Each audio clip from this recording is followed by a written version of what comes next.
The following is a live sports presentation of Glycod. GLICOD.com. Glycod's coverage of R.J. Corman's Central Kentucky High School football starts now.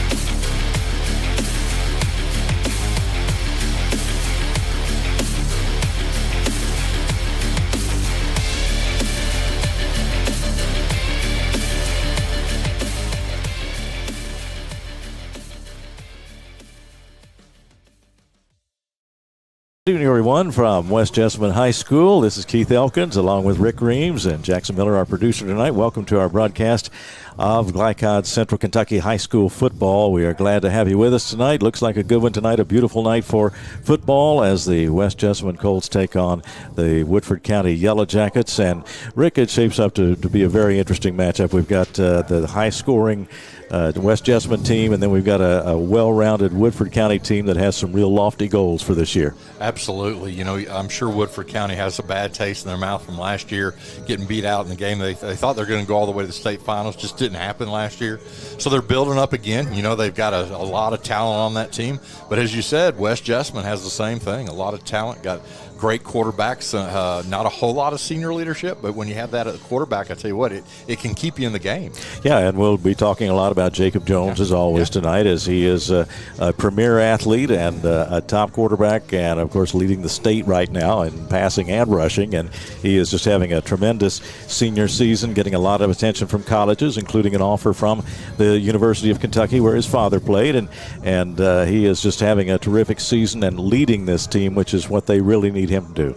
Yeah, and last year you saw a lot of flashes of talent, or I did watching him play. You could tell it was there, but it seems like this year, as you said, I think the leadership is the key. The guys are listening to him, building around him, doing what he wants them to do. You know, he's got some good targets to throw through to, one including his little brother. Yeah.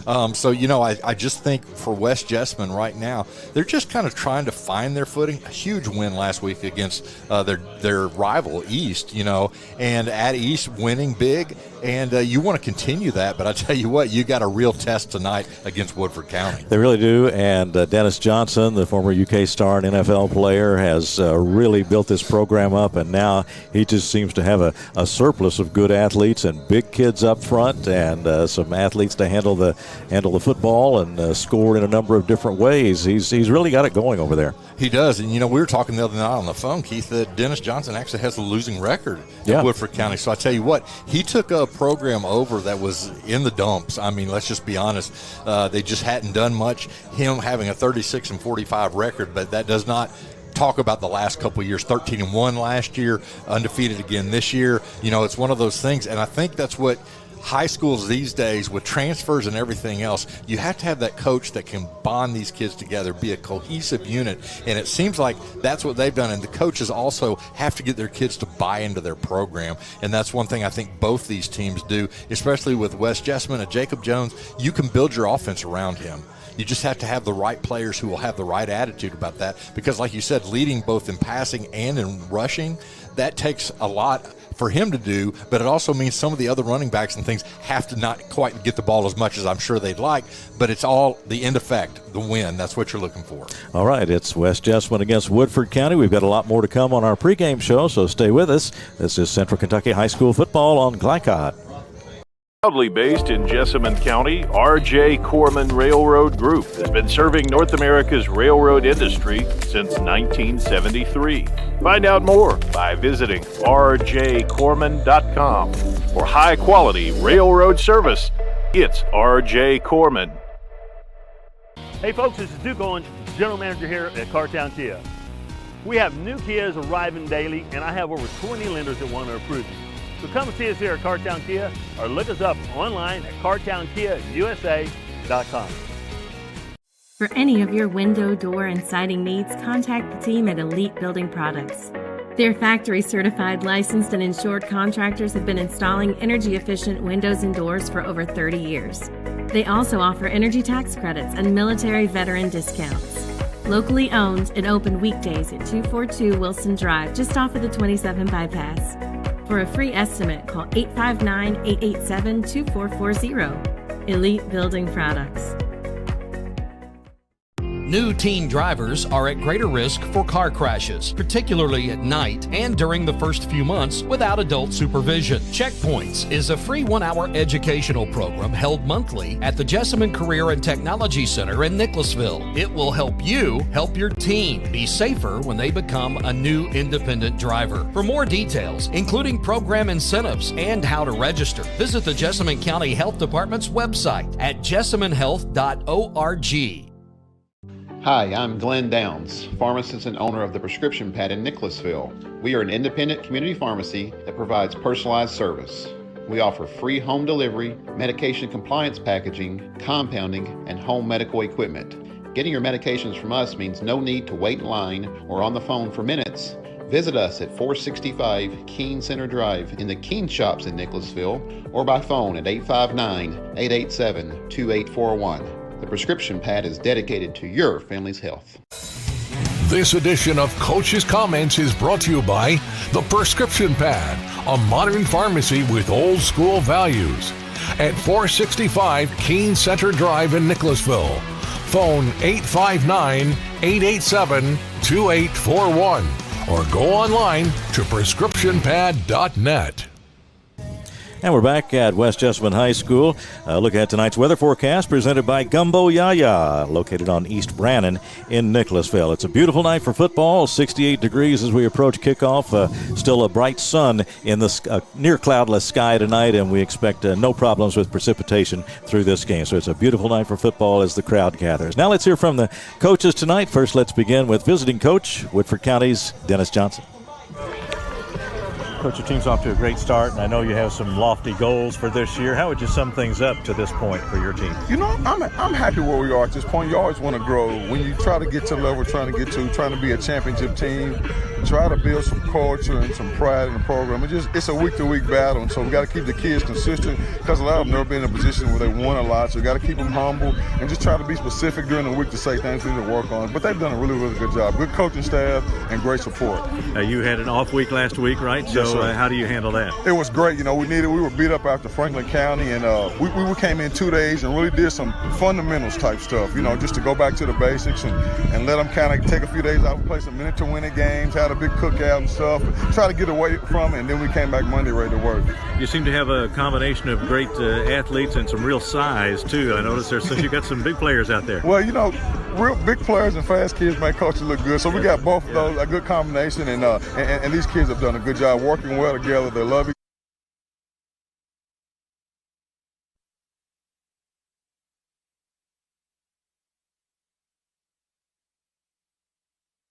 If you or someone you know is having thoughts of suicide or experiencing a mental health or substance abuse crisis, 988 provides connection to free confidential support. There is hope. The Lifeline works. For 24/7 confidential support, just call, text, or chat 988. For more information, including a list of local resources, visit jessaminehealth.org/wellness. Hey folks, this is Duke Owens, General Manager here at Cartown Kia. We have new Kias arriving daily, and I have over 20 lenders that want to approve you. So come see us here at Cartown Kia or look us up online at cartownkiausa.com. Glycod on YouTube is Kentuckiana's fastest growing high school sports video site. When you click to subscribe, don't forget to tap the bell and be notified of our upcoming live broadcasts and other unique video content. Subscribe for free now at youtube.com/Glycod. Hi, I'm Glenn Downs, pharmacist and owner of the Prescription Pad in Nicholasville.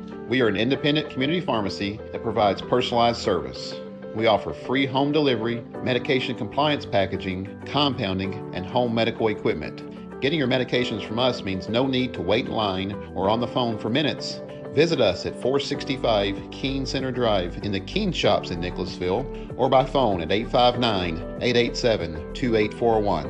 The Prescription Pad is dedicated to your family's health. Donating plasma is an easy way to earn up to $600 a month as a new donor while saving lives.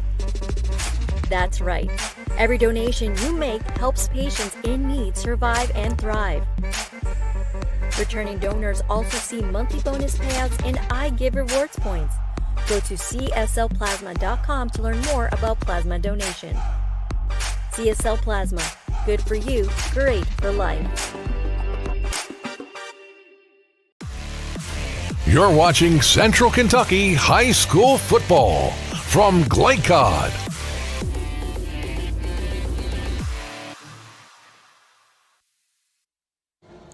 And we're back at West Jessamine High School, approaching game time now. And we apologize for the technical difficulty with the Dennis Johnson conversation. The coach went on to talk about how he had built up this program and really gave credit to his kids for being, he wants to be consistent as a coach, and certainly it has worked very, very well for them. And said that they don't really care much about his NFL background. That doesn't make a whole lot of difference to them as they go through their high school careers. But he has certainly done a great job building up that program. Well, let's go move to Keys to the Game now. Tonight's Keys to the Game are presented by CSL Plasma. Become a plasma donor today and help save lives. 2 locations in Lexington. Rick, what about the keys to the game?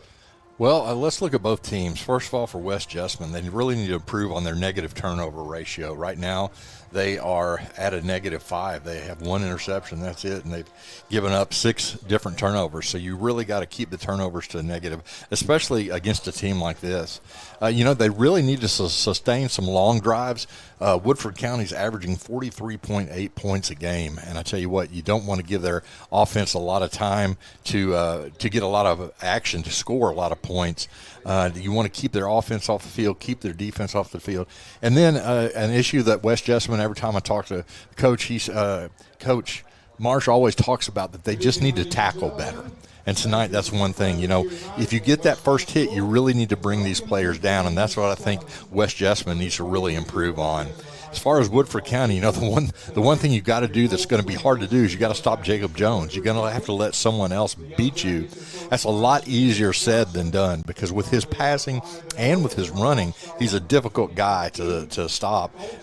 You have to, they want to win that turnover battle. They want to keep on going. And just unlike West Jessamine, Woodford County wants this game to be a track meet. Up and down the field, let's go, let's play, and everything else. What you have to remember, and it just hits me every year when I watch high school football, is almost all these players play both ways. So it's not like if the offense fails, they can't come off the field. They have to stay on the field. So that's what I'm talking about. Sustained drives for Jessamine, for West Jess, and then quick drives for Woodford County, because they want to get the pedal to the metal and go. Well, they have a lot of weapons, and so does West Jessamine, so it should be an interesting matchup. We're looking for a very entertaining football game here tonight, and glad you're with us as we approach game time. And let's take a break right now. We'll come back and hear from Scott Marsh, the head coach of West Jessamine, right after this break. And you're listening to Central Kentucky High School Football on Glycod. Donating plasma is an easy way to earn up to $600 a month as a new donor while saving lives. That's right. Every donation you make helps patients in need survive and thrive. Returning donors also see monthly bonus payouts and I Give Rewards points. Go to cslplasma.com to learn more about plasma donation. CSL Plasma. Good for you, great for life. Proudly based in Jessamine County, R.J. Corman Railroad Group has been serving North America's railroad industry since 1973. Find out more by visiting rjcorman.com. For high-quality railroad service, it's R.J. Corman. I believe in Kentucky. I believe in Kentucky. I believe in small-town values. And Mom and Dad and the things they handed down. I believe some of the best people in the world are farmers. I believe in insurance that protects families, homes, and cars. I believe in always finding a way to do what you love. I am Kentucky. I am Kentucky. I am Kentucky. New teen drivers are at greater risk for car crashes, particularly at night and during the first few months without adult supervision. Checkpoints is a free 1-hour educational program held monthly at the Jessamine Career and Technology Center in Nicholasville. It will help you help your teen be safer when they become a new independent driver. For more details, including program incentives and how to register, visit the Jessamine County Health Department's website at jessaminehealth.org. Hi, I'm Glenn Downs, pharmacist and owner of the Prescription Pad in Nicholasville. We are an independent community pharmacy that provides personalized service. We offer free home delivery, medication compliance packaging, compounding, and home medical equipment. Getting your medications from us means no need to wait in line or on the phone for minutes. Visit us at 465 Keene Center Drive in the Keene Shops in Nicholasville or by phone at 859-887-2841. The prescription pad is dedicated to your family's health. Hey folks, this is Duke Owens, General Manager here at Cartown Kia. We have new Kias arriving daily, and I have over 20 lenders that want to approve you. So come and see us here at Cartown Kia or look us up online at cartownkiausa.com. You're watching Central Kentucky High School Football from Glycod.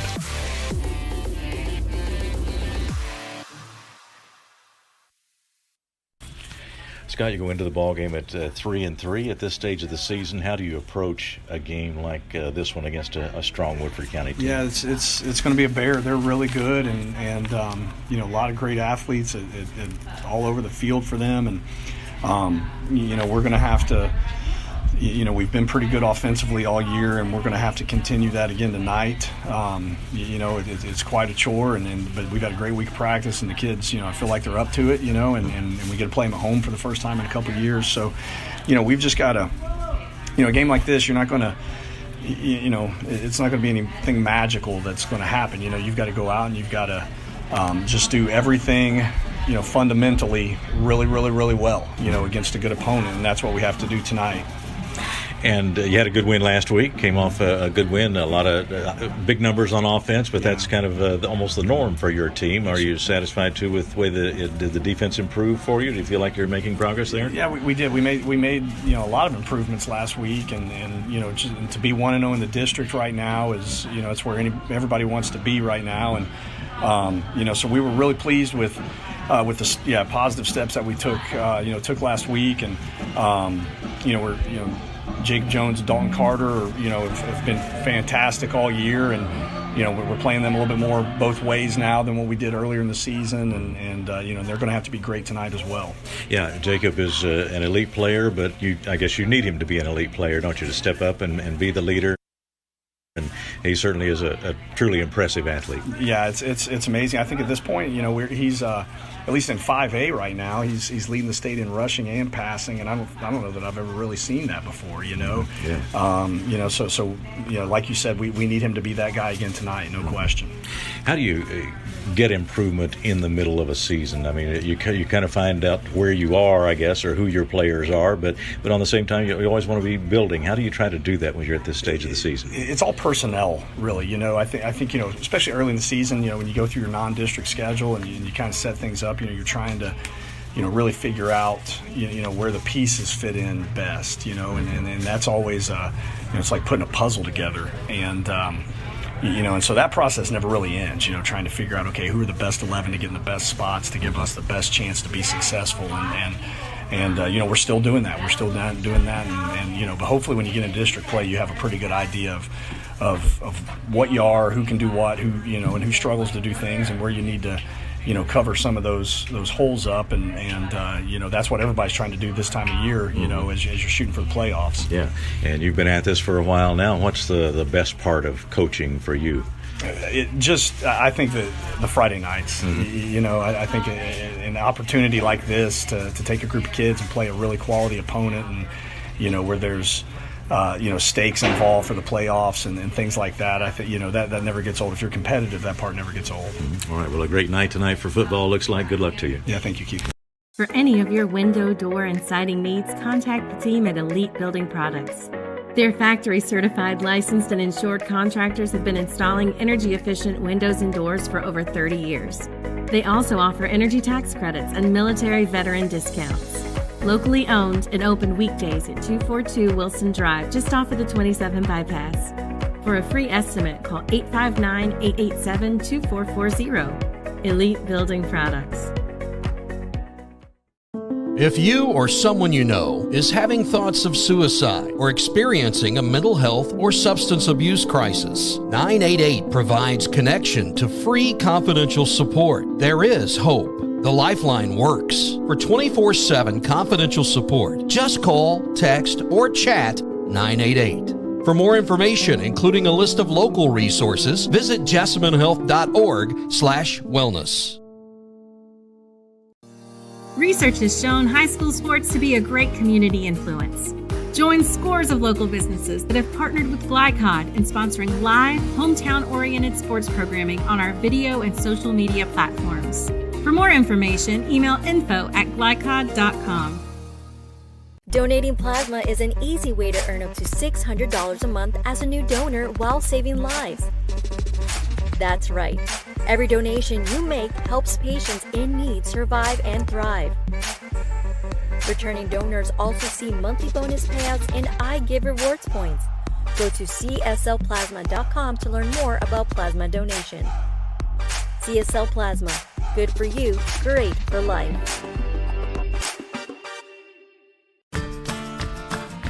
I believe in Kentucky. I believe in Kentucky. I believe in small town values. And mom and dad and the things they handed down. I believe some of the best people in the world are farmers. I believe in insurance that protects families, homes, and cars.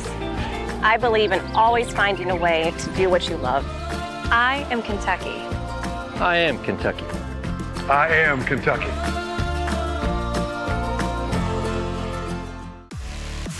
You're watching Central Kentucky High School Football from Glycod.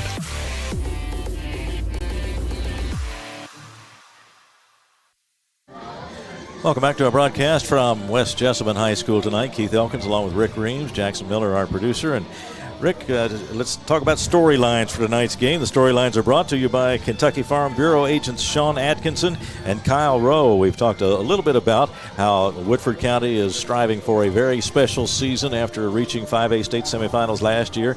And for West Jessamine, they've got a dynamic team that can really put some points on the board.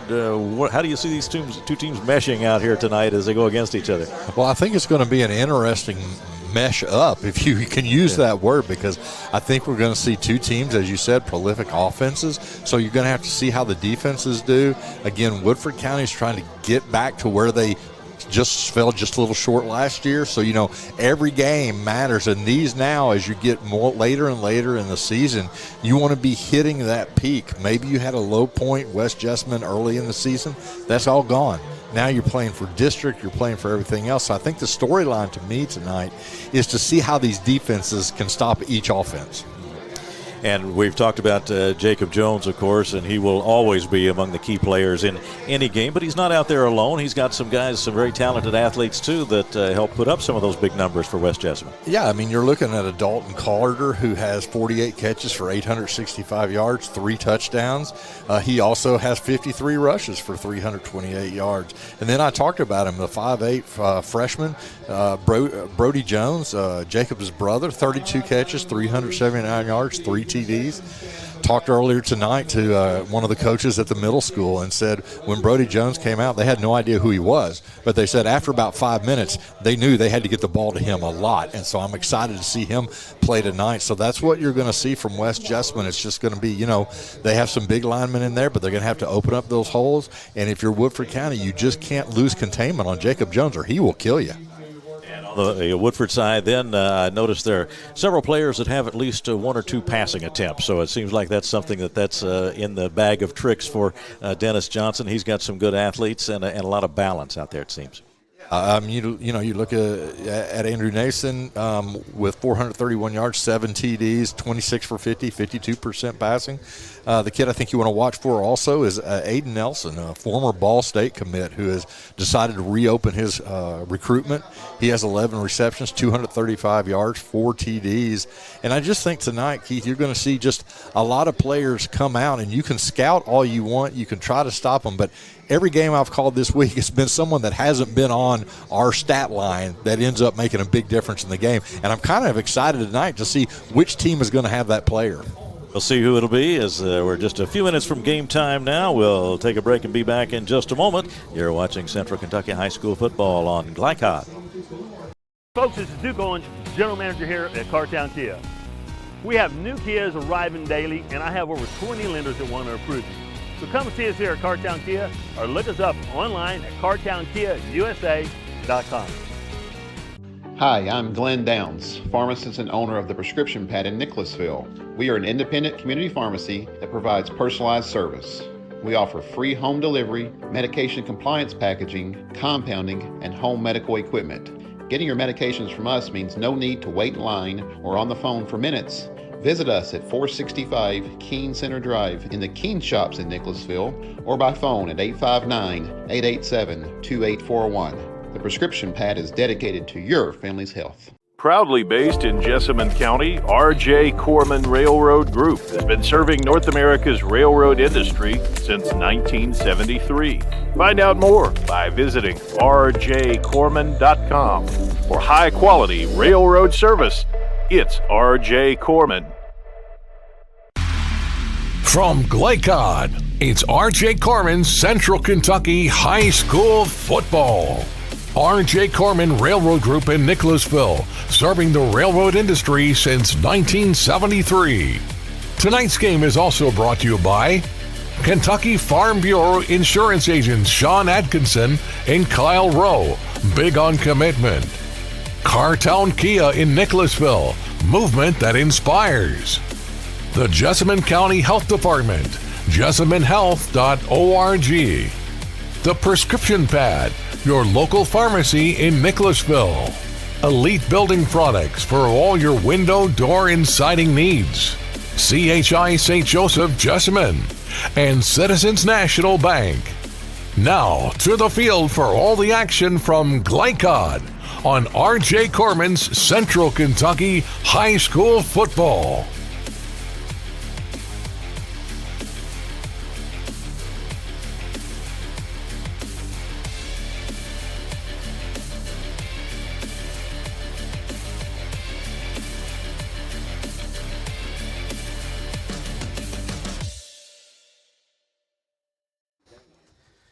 And with the completion of the national anthem, we're just about set for football here at West Jessamine High School. The host Colts taking on the Woodford County Yellow Jackets in a big district game tonight, and we are just about ready to bring it to you. Our officials tonight, the referee is Doug Rower, and the umpire Dan Donovan.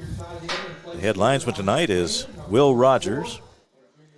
The line judge is Steve Schmacher, and the back judge is Jordan Terrence. That's our crew for tonight as we have the meeting at midfield right now, and we are about to get this one underway. And Rick, I don't know if we could have a better night for football. I tell you what, this is what fall in Kentucky on a Friday night at a high school stadium should look like and feel like. You know, we don't have that oppressive heat that we've been dealing with all year. Just a beautiful, cooler night to come out here and play.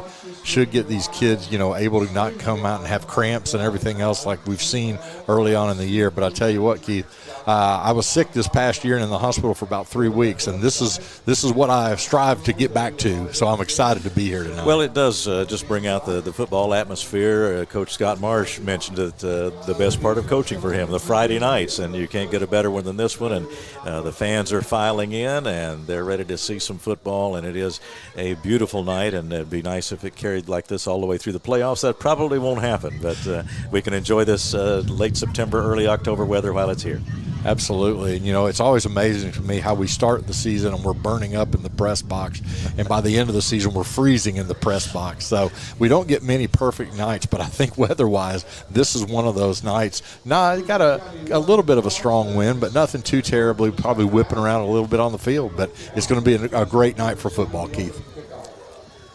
And we are just about set to go here. Glad you've joined us on Glycod tonight as we bring you high school football from Central Kentucky, as the West Jessamine Colts, coming off a big win last week over their rival East Jessamine, will try to keep the momentum going, but they have a difficult mission tonight as they take on the Woodford County Yellow Jackets of Coach Dennis Johnson. And we've talked about how he has built that program, and they have really made some great strides in recent years and now are among the state's best in 5A and certainly have earned that standing, Rick. They sure have. I mean, they've been good. They just keep on bringing players in, just doing it all on the field, which is what they want to do. I think one thing West Jessamine has to watch a little bit, you know, those rivalry games, you get so sky high last week.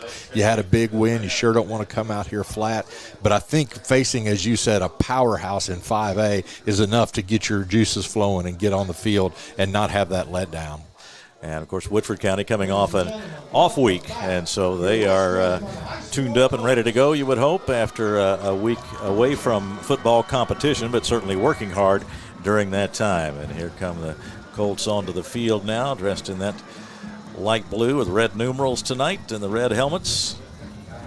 Coach Scott Marsh leading his troops onto the field tonight, and some youth footballers following the players onto the field as we get set to get this one going tonight, and we hope you enjoy it on our broadcast here on Glycod. Of course, there's football every Friday night, and we'll be bringing you from numerous locations. A lot of outstanding high school football this year, so we hope you'll stay with us and join us for all that action. Some fine athletes here in Central Kentucky and getting attention from colleges, as we said before, and we'll see more and more of that as the season goes along. It's just also really good to see all the fans that have come back. All these games are really, really full now. I think COVID helped us realize what all we missed. And to have the Woodford County, the visitor side, their bleachers are completely full. West Jessamine bleachers are full, and we're getting ready to play football. That sounds great, and it is nice to see the stands full and fans enjoying each other's company as well as the ball game in front of them. Sawyer Ford is getting ready to kick it off and get this thing started for Woodford County, and the Colts will take the first possession. And we are underway from West Jessamine High School. That one sails behind the return men and into the end zone, and that's the way we get this one started. Yeah, that's one thing I've really noticed the past couple of years. The kicking, these high school kickers are just doing a beautiful job of getting the ball all the way to the end zone. You know, in years past, it would be just another big offensive play on the kickoff, but now it's almost more rare to get a return than it is, you know, just to let it go out of the end zone. But I think West Jessamine will be fine taking the ball on the 20-yard line, starting the game off. As I said, you want to start off fast with this one and just kind of set a precedent. So we'll see Jacob Jones right away in this one as he gets set to take the first snap of the ball game. Got it in his hands now and throwing downfield. That was Dalton Carter, the target. Incomplete. Dalton Carter is a frequent target for Jacob Jones. Carter, 48 catches on the season. Yeah, I expect to see them that duo go to each other. Good coverage that time by Woodford County, though. Just nowhere to really throw that ball, so he kind of threw it to the outside shoulder. It just went out of bounds. Ended up with a 2nd and 10.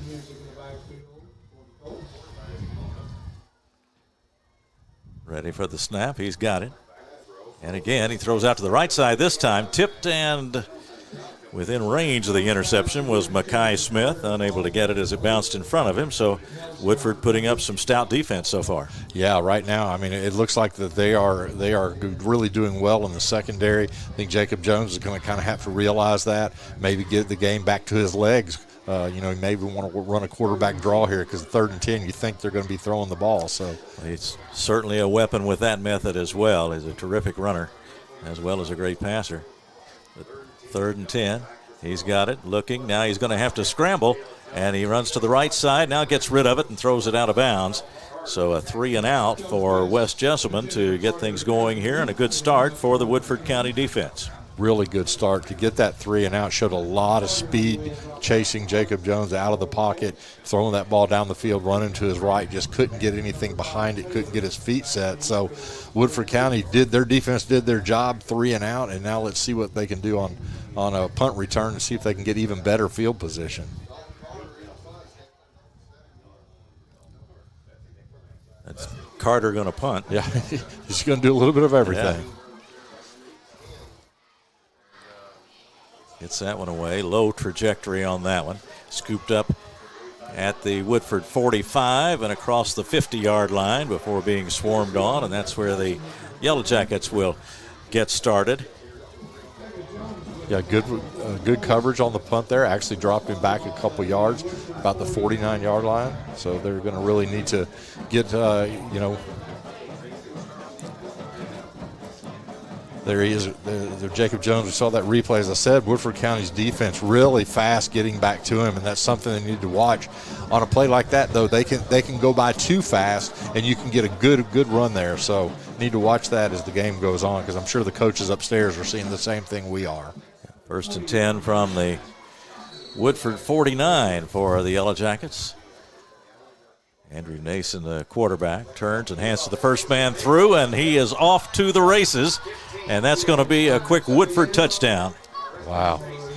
One play, touchdown. I tell you what, just right up the middle, had a good hole there, and just never looked around, never turned back. Touchdown, Woodford County. That's what I said. You want to hit quick, and that's exactly what they did. So the Yellow Jackets strike quickly, and they are on the board, leading 6-0 with 11:29 to go in the first quarter of play.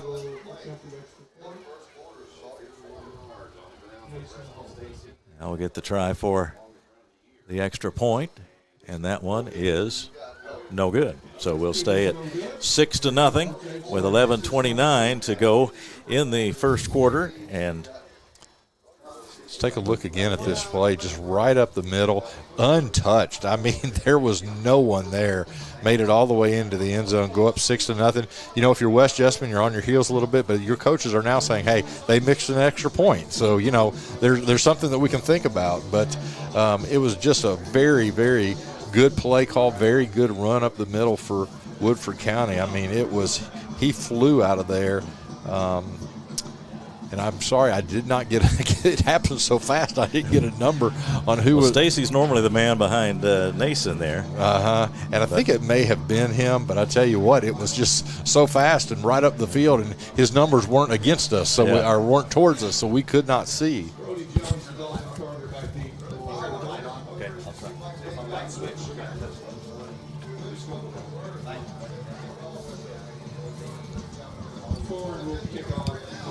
So Woodford County is going to be kicking off again. This happened just a couple minutes ago. So we talked about West Jessamine, a quick 3-and-out, and then a play, a drive you can't do much better. One play, 51 yards for the touchdown to go up 6-0. 6-0 Yellow Jackets. And we will start again with the kickoff.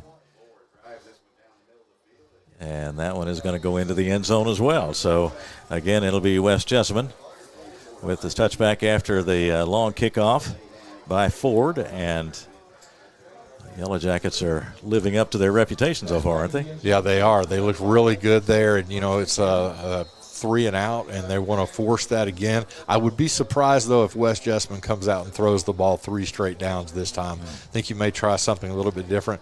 For you fans that aren't quite used to it, in high school football, once the ball crosses the goal line, you cannot take it out. So that's why they don't even go back to field it in the end zone. Jones ready. He's got it. Looking now, scrambling. Not much time for him, and has to throw it to get rid of it to Carter. Carter cutting across the middle of the field and toward the sideline, made the catch. But Jones was under pressure then. That gain up to about the 27-yard line, it appears, in West Jessamine territory. Yeah, you got to take positives right there, and that's what it is. A positive gain gets you to second and, shorter, and you can just open up the playbook a little bit more here, but you just wanted to get some positive yardage after that first drive. Now 2nd and 3 from the 27-yard line for West Jessamine.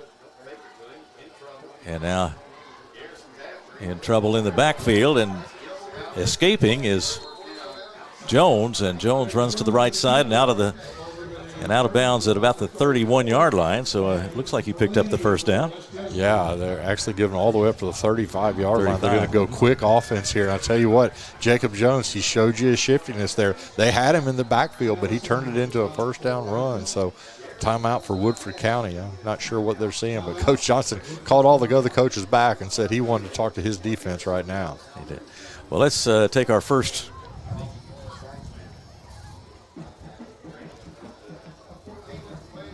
going to take our first break of the first quarter. Let's keep it right here, though. And Woodford County with the quick timeout. Yeah, for Woodford County, there was something that Dennis Johnson definitely saw that he did not like, because, that's an interesting time for a timeout. But I think maybe what he's talking to them about is, as we talked in the pregame, you cannot let Jacob Jones break containment. You've got to keep him back there. And we saw with his legs, he picked up that first down with a big gain. So 1st and 10, and they do mark the ball on the 35-yard line. West Jessamine operating in its own territory, trying to get a drive going. Here's a snap a little bit high. Jones takes it, dodges one man, dodges another, comes across the line of scrimmage and gets up to about the 37-yard line before being pulled down. Jackets right there. That was Stacy. Yeah, that play just got off because of a little bit of a high snap. You know, if that snap's not perfect, the timing is just thrown off. And in that case, Jacob Jones just had to make something out of basically nothing. Just under the 11-minute mark in the first quarter with the Yellow Jackets out to an early 6-0 lead over West Jessamine. Receivers to either side as Jones takes a look back in the backfield. Now gets set to take that snap.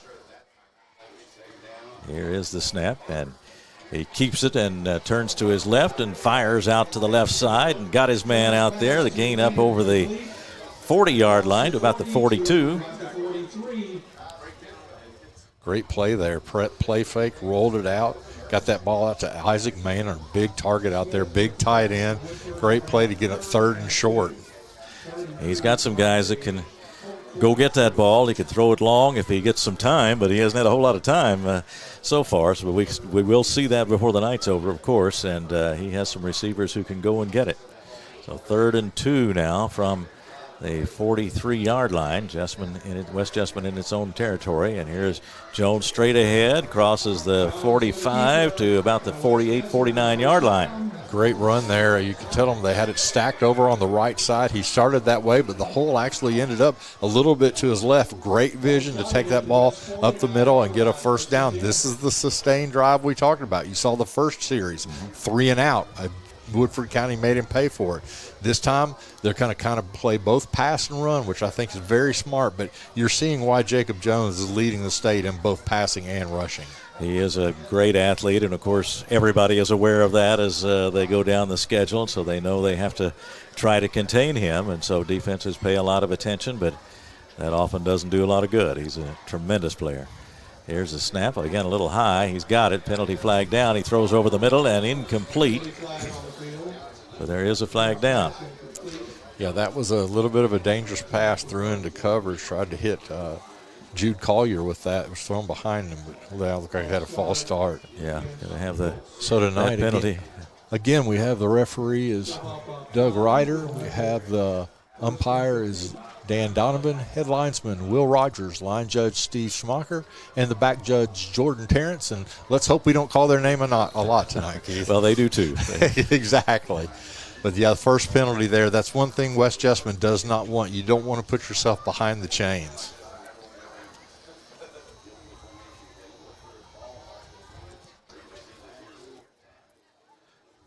Swaim out wide to the right for West Jessamine as Jones waits for the snap. He's got it now. And a fake, and now he's going to have to take off and dodges a couple of men. Goes around the left side and then out of bounds back around the 45, 46-yard line. So. And I think that's what Coach Johnson, I think he's pleased with that. Make him uncomfortable. Use that sideline to your advantage. There's only so far he can run. If you can't tackle him, at least push him out that way. And actually they lost yardage there, so it's going to be a 2nd and 17, loss of 2. Boy, really behind the chains now. Yeah, they marked that all the way back at the 42-yard line. He went out. Yeah, on a ball like that, I think if you're out of that tackle box, just throw that ball away.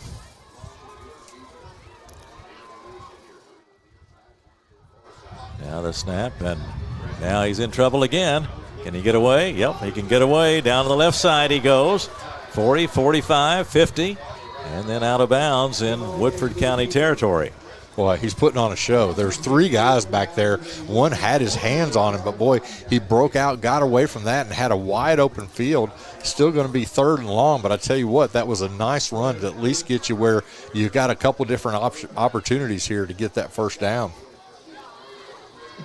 Well, he must feel like there are about 15 Woodford County defenders out there right now because he is really having to scramble. He sure is, but doing a really good job of it. And like you said, he's very, very shifty and very hard to bring down. 3rd down and 8, and here's the play. The pass out to the left side. He's got a man open. He's going to have a score. And 6 on the board for West Jessamine. Yeah, he threw that one to tied up. Dalton Carter. He ran a wheel route out there, was wide open. Just a huge play for West Jessamine. Like you said, even it up, and now they have a chance to get ahead. And boy, that from the first drive to that one is a big difference. It certainly was, and Dalton Carter's made a number of big plays for West Jessamine this year, and he and Jones teamed up again, and as good as that Woodford County defense had looked, they burned him that time, and now the game is even with 8:41 to go in the first quarter. Here's the kick, and it is good, and it's a lead for West Jessamine, 7-6. 8:41 to go in the first quarter of play here from West Jessamine High School, and hometown Colts have just taken the lead, and we will take our first break of the first quarter, and we'll be right back with more Central Kentucky High School football on Glycod. I believe in Kentucky. I believe in Kentucky. I believe in small town values. And Mom and Dad and the things they handed down. I believe some of the best people in the world are farmers. I believe in insurance that protects families, homes, and cars. I believe in always finding a way to do what you love. I am Kentucky. I am Kentucky. I am Kentucky.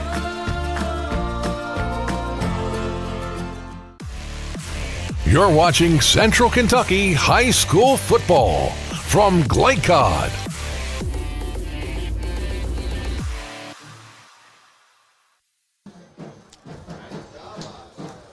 We are back with West Jessamine now in front, 7-6, 8:41 to go in the first quarter of play as Colts kick it off, and now penalty flags down. Yeah, I think they were trying to do an onside kick there, and I think what happened is the West players got a little bit excited. Although, I don't know, the penalty marker's back in the Woodford County receiving area. Not sure what we're going to get.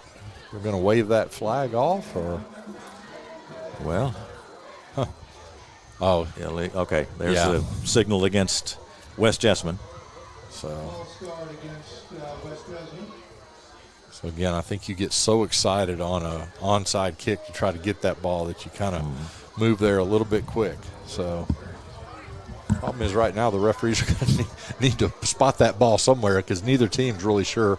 It'll be a 5-yard penalty and a re-kick. Okay, that's we're going to see the kick again, and it also shows you a little bit different strategy there with going for the onside kick this early in the ball game, but certainly not expected. Yeah, exactly. They handled it really well, but if you're West Jessamine, you'd just soon. I mean, if you're Woodford County, you just soon to decline that penalty and get that ball back. So interesting. You know, they're very aggressive. Because you were going to give Woodford County really good field position if they got that. But now the ball is going to be 5 yards back further.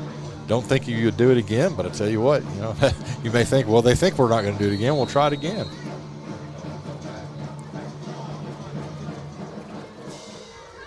Now the kick, and a short one. Scramble for it. It's loose, and now diving on it is Makai Smith. Or is it... It was a good. Wyatt Crow was there also, and the Jackets do have possession of the ball with 8:37 now left in the first, and a 7-6 margin on the board for West Jessamine. Yeah, a much better squib kick there. You just don't want to give up a big run back. And I tell you, at that time with your Woodford County, you finally have to do what you did, just fall on the ball. But that's the important thing. Don't try to pick that ball up and run with it because a lot of times you just can't get control of it. And it was Preston Stacy with that opening touchdown for Woodford County a few minutes ago to give them their first 6. Straight ahead and met by a lot of people on that. Stacy on the first down play there, and that time they were ready for him, but he did plow ahead for a good gain. Yeah, that was a big gainer there. Same play as the first time. You know, one of those things is if it's not broke, don't fix it. Yeah. Just go ahead and run up the middle till they can stop it. 2nd and 6 now from the 43. 2nd and 4 from the 43. Here's the turn and the pitch back behind and out to the right side and dodging a couple of players before they finally corral him in West Jessamine territory is Kenyon Maxberry, 5'10", 165-pound senior. He's 27 carries on the year coming into this game and 224 yards. He scored 5 touchdowns, so one of many threats in that Woodford County offensive unit. Yeah, you saw, excuse me, Keith, you saw a lot of speed there. That's what he's known for. So first down at the 47-yard line in West Jessamine territory. Nason circles to the right side and gets outside. Down the sideline he goes and gets inside the 30-yard line. Tell you, this offense has a lot of similarities to the old wishbone that we used to see. A lot of times Stacy's running around the edge, but he has that pitch man right behind him, and that's a decision West Jessamine has to take. You take the quarterback or you take the pitch man. Right. And, the way my dad told me was hit the quarterback every time, no matter what. Then he'll think a little bit about it the next time he's out there. That's probably a pretty good choice to make. The long-term effect. Yeah, exactly. Wear him down. All right, 1st and 10 from the 34 now for Woodford County as they try to drive for a go-ahead score. And the pitch back behind and circling left end is it Maxbury again? No. Nope, that time it was Garrick Lucas. So got that ball again. They just kind of rotate the back on the side back who's kind of out a little bit wide, rotated him back around. Got that pitch, got some good blocking out there. Another big first down. I tell you what, they're just taking huge chunks of yards.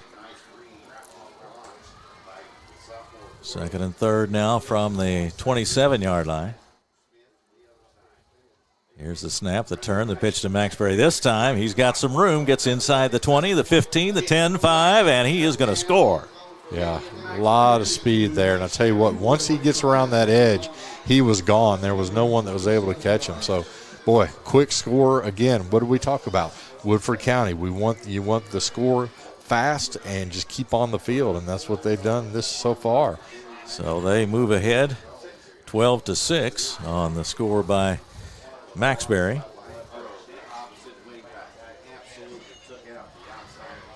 Let's see if they can tack 1 or 2 on here. They missed the extra point the first time, so looks like they will go for 2. And they have both plays, run it right up the middle or sweep it off the edge, and they've had success with both. Nason's got the snap. And a flag is down. Yeah, offsides on West Jessamine. They jump there. You're trying to get as much leverage as you can, and sometimes you just move a little bit quick. So going to give them half the distance and let them try that 2-point conversion again. And that run right up the middle is tough to stop just with that short yardage. Mm-hmm.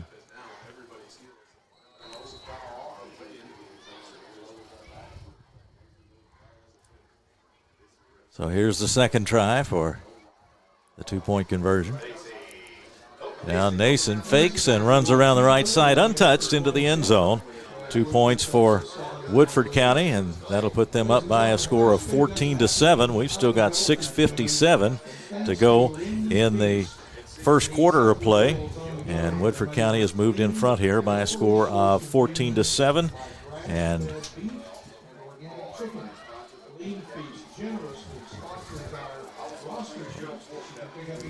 nice run there. Watch, here we go. Pitch goes out, gets around the edge, and right here, they makes that one move, turns on the jets, and there's just no one there to stop him as he goes easily into the end zone to get the 6, and then they went for the 2 to get it 14-7. So a track meet it is. Both teams scored. Well, you may see another high-scoring affair. The West Jessamine East Jessamine game last week went to West by a score of 53-25, and West has had a powerful offense all year. Woodford does it both ways. They are up near the top in points per game and in lowest points allowed per game. Now they try the onside, the squib kick, and that's going to be corralled by Jessamine inside the 35-yard line, down about the 33 for West Jessamine as they get their offense started again. Yeah, a little surprising that you want to give West Jessamine that short of a field. With the previous 2 kicks have gone through the end zone, and that one they did a little bit of squib kick, but I think sometimes you're wanting it to bounce off a West Jessamine player and you can recover it. But again, you're just giving West Jessamine about 13 yards more than they have started on both other possessions. Yeah, he got a good bounce too. That always helps. Yeah, and was able to look it in and gather that ball in and protect it. So the Colts will start on the 33. High snap. Jones brings it down. Carter takes the handoff and gets up to about the 35-yard line. First true run West Jessamine's done tonight. I tell you one thing they have to watch is that high snap. A lot of times the center is trying to get into his blocking position, but he's got to remember that he's got to get the ball down into Jacob Jones, or the timing of those plays are just off. Yeah, anything wrong with a snap and suddenly the whole play's out. Absolutely. Here's the snap. That one a little bit high. Jones quickly fires across the middle. Got his man there up at the 40-yard line. Yeah, he juggled that but held on to it. Gabriel Smith on the catch. Nice catch there. He knew he was going to get hit, but held it to make it third and manageable. But again, we talked about this earlier. If you're West Jessamine, you don't want to go 3 and out here. You want to get a more sustained drive. Wouldn't be surprised to see him roll out Jacob Jones and just give him the run-pass option.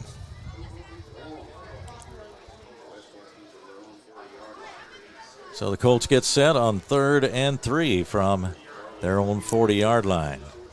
Woodford County leading West Jessamine 14-7 as we come up to the 5.5-minute mark in the first quarter. The snap to Jones, again a little bit high, fakes, now runs to the right. He's got some room out here, comes to the 45, midfield, 45, 40, and then out of bounds near the 35-yard line. And again, he made something out of not very much that time. Yeah, that's where you see his senior, he has the experience. He doesn't get flustered back there. A lot of times a quarterback will run right into that tackle, and he got around the edge. Watch this. He takes that and misses 2 men miss him, and then, boy, once he gets outside. But the smartest thing he does right here, step out of bounds. No need to take that hit. He's their most valuable player, and I'll tell you what, for a lot of young kids, that's a hard thing to do, is not to take that contact, but he was smart to get out of bounds. Yeah, you want to be competitive, but he means too much to this team to risk injury on a situation like that. Here's a good snap to him. Drops back to throw, has to scramble again, and then fires over toward Brody Jones, and then a flag comes in. Yeah, that again, very smart. I think he saw the defensive back was going to come in, and just as long as you throw the ball to him, get that pass interference, an automatic first down.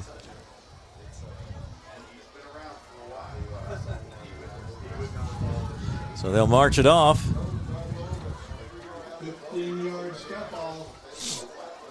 That'll go down near the 21-yard line.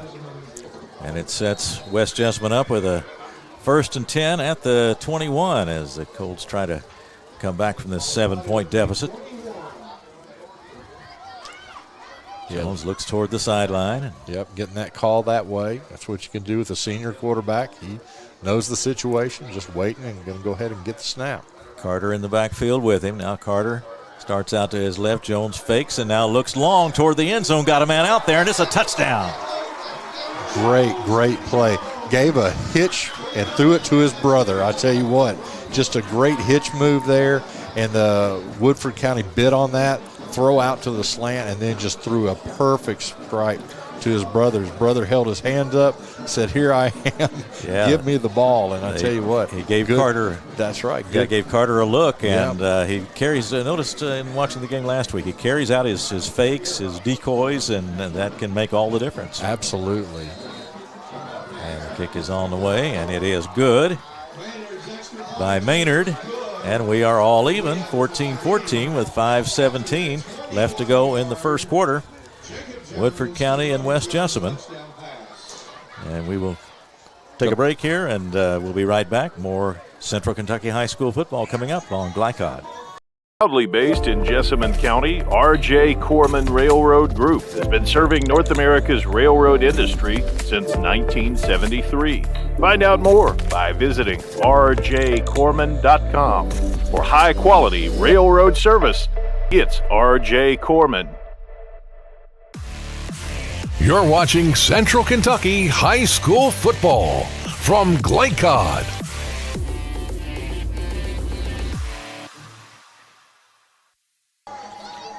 Rick, we've seen a little bit about what we talked about in pregame as both teams are doing what they normally do very well, and we've seen Jacob Jones really having to work for what he gets, but now he seems to be feeling just a little bit more comfortable. Yeah, and as you just saw on the replay, just that hitch like you talked about broke it open.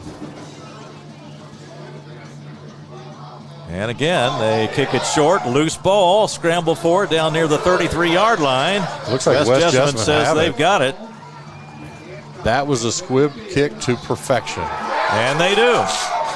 That's exactly why you do this. The Woodford County player kicked it a little bit forward. It bounced off and then went back. I tell you what, just a great execution there. And we talked about why would you do that? That's the reason. Make it difficult on Woodford County to get that ball. So now the Colts are in Here it business. is again. Look at this. He runs forward, kicks it forward, it comes back, can't get hold of it, and then West Jessamine right there, Johnny on the spot for the recovery. Get your offense back there. And I tell you what, you better not blink in this game.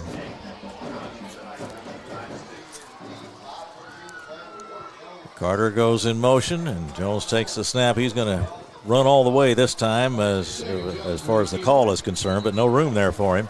Pushed back to about the 40, but of course forward progress will advance it a few yards further than that, but they were ready for him this time. They were. He ran out of his shoe there, but you can see another thing I like about his toughness. He never went down. They blew the whistle, but he was not going to go down. So second lost a little bit. You want to really capitalize on that turnover by Woodford County if you can right now. We'll get a timeout just for a moment before Woodford County goes back to work, or before West Jessamine goes back to work on offense. 2nd and 11 now from the 34-yard line. Here's the snap. Jones fakes the handoff, keeps it, scrambling around as we've seen him do, gets away from a couple of men, gets back up to the 30-yard line, down to the 28-yard line, and I think he ran out of a shoe again. Line. Yeah, I thought it was a flag for a minute. It's not a flag, it's a shoe. Yeah, watched the BYU game last night. BYU's player threw an opposing team's player's shoe off the field and got a 15-yard penalty. So Woodford County just leave that alone. I'm not sure how you signal that. Yeah, the big play in the Florida LSU game last year, just a huge penalty. So, again, that's all about being smart. The Colts at 3rd and 5 from the 27-yard line. Here's the snap to Jones. He's looking, floats it over the middle, and it's up for grabs, and it is picked off. Returning to the 20, 25, and then dragged down. Mackay Smith, I believe, was on the interception. Yeah, just a great play there by him. Actually, I think that was Aiden Nelson got that interception. Yeah, again, it's on a tip ball, and that's always that tip drill. You got to tell your defenders to be ready, and on that one, that's exactly what happened. So if you go ahead and let's take a look again. Makes the throw out. It was a little bit behind him, tipped twice, and then right into to Aiden Nelson's hands and get a big turnover after that turnover. And we talked about that. You got to capitalize on those turnovers, or lost possessions really hurt in these games. So Nelson with the interception. Jackets go on the offense now. Quick one out to the right. Catch made and across the 40 and out of bounds at about the 42, 43-yard line as Woodford County moves quickly. That was Mackay Smith that time. Yeah. Really good pass out to the sideline and made a good yardage. And, that was a nicely thrown ball. That's the first ball we've seen thrown tonight by Woodford County. They do have that, that availability if they want to. 1st and 10 from the 41. Woodford County in its own territory. Game tied at 14. There's a low snap, and Nason picked it up. Yeah, he picked it up with his knee on the ground, and that's the one thing. It's a lot of times in the college game it happens so fast that you can't tell. And I thought that would happen. The ball rolled back to him, leaned over to pick it up, but just knee was on the ground. So a big loss there for West Jess, a benefit for them. You sometimes get a lucky bounce with a football, but very often not. Yes. Hard to make a clean pickup, especially when they're really coming after you. 2nd and 14 now. Here's the handout. Well, no, it's Nason had to get that ball back. Looked like that one popped loose there for a moment. Yeah, he put it in his running back's gut, tried to pull it back out, but that time it was too far gone.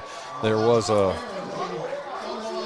Well, now they're going to rule that it's West Jessamine's football. I thought he had it back. I did too. Apparently the football wasn't anywhere near where I thought the football was. So it looked like Nason had made a dive for it, but it was up ahead. Let's take a look at it. Yeah. Here we go. So there the ball comes out. It just flew forward. And we thought Nason had the ball in the backfield, but he wasn't anywhere near it. So 2 straight turnovers for Woodford County, and if you're West Jessamine, you really want to make them pay for that one this time. I tell you what, you got a short field after giving up a turnover yourself. Now you want to punch that ball in and try to get a score here. Plenty of time in the first quarter. This game, I guess, it's gone with the track meet, so the clock has not run much. Still 2:43 left as Jones sets up at the 46-yard line. Now a whistle as the snap was made, and timeout. West Jessamine is going to take a timeout here. So 14-all, 2:43 to go first quarter. And a fast start as far as the action is concerned. We were expecting to see a good, entertaining football game, and we're seeing that. Got a few mistakes mixed in, but some great plays as well. Yeah, absolutely. 14-14, the way the game started. Woodford County got the ball on their first possession after West Jessamine went 3 and out, 51-yard touchdown run to take that lead, and then they've just gone back and forth, and 2 straight turnovers by Woodford County, one right after West Jessamine threw an interception. So looks like Coach Marsh didn't see something that he liked. He called a timeout, which I think is a wise move. This is going to be, I think, a big possession. We're going to look back at this one later on in the game just to see how they do. So if they can make some noise here and get a score and get the lead, West Jessamine is just building confidence as this game goes on. Yeah, they are, and their defense showed some improvement last week in the victory over East Jessamine, and we've talked all along, of course, how productive their offense can be. So this has the potential to be a very good football team, and they're giving a very good football team a good game here so far. Yeah, exactly. I'm sure Woodford's coaches, I'm sure Coach Johnson built this West Jessamine team up, but until you get out here on the field with them, and Jacob Jones right now, he looks like a video game. I mean, they just cannot tackle him in the backfield. He can move as he wants. 1st and 10 from the 40. In Woodford County territory, and Jones back, has some time this time, floats it long and high. Carter's out there, and Carter makes the catch down inside the 10-yard line. What a great catch there for Woodford County. I tell you what, Dalton Carter just paid attention, watched that ball all the way in, even with good defenders on him, but just a nice play by him to get that way down, and I think that's the call they wanted to make. So very impressive play there. Jones to Carter. That's been a very effective combination for West Jessamine all season long. We see him again. Now the ball on the 9-yard line. 1st and goal from there.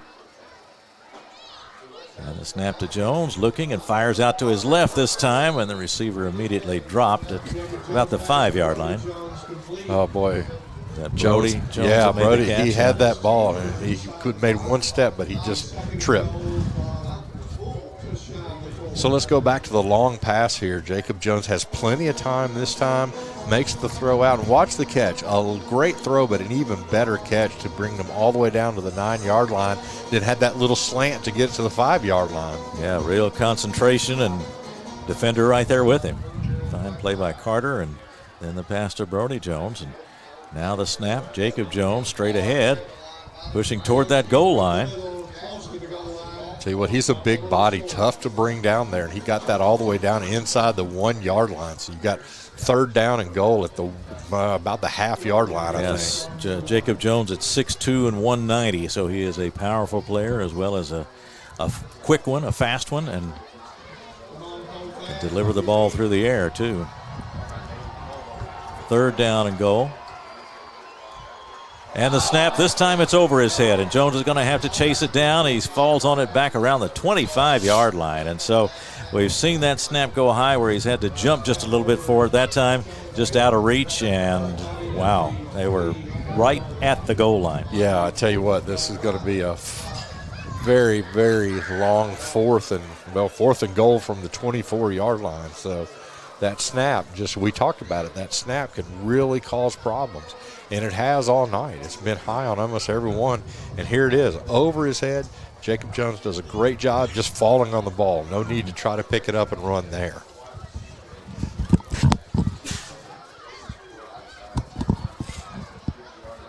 So 4th down now. There's the snap, and Jones looking. He's got pursuit, and this time he's going to go down. Yeah, if you're Woodford County on that one, you can pin your ears back because they've got to get the ball to the end zone and just couldn't do it. So turnover on downs after a bad snap really caused problems. Yeah, Jackson Bugg in there to bring Jones down this time. So the Yellow Jackets will take over as we're inside the final minute of the first quarter with a 14-14 score on the board. West Jessamine and Woodford County from West Jessamine High School. Glad you've joined us. Keith Elkins along with Rick Reams. Play on the 4th and forever. Tried to get away from it, but this time West Jessamine, great containment. Just took him down field, get a turnover on downs, and let your offense come out there and see if they can move the ball down the field without making any mistakes. Receivers wide each way, and here is the snap, and it's on the running play. Nason takes it around the right side, and he's got room up to the midfield stripe and then into West Jessamine territory and down about the 43-yard line.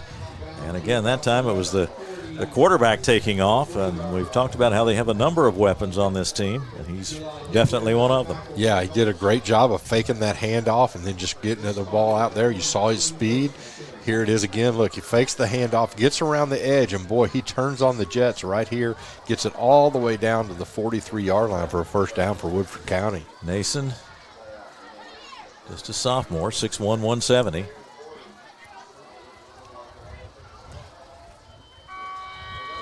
And there's the horn ending the first quarter of play. So at the end of one here at West Jessamine High School, it is Woodford County 14 and West Jessamine 14. And you're watching Central Kentucky High School football on Glycod.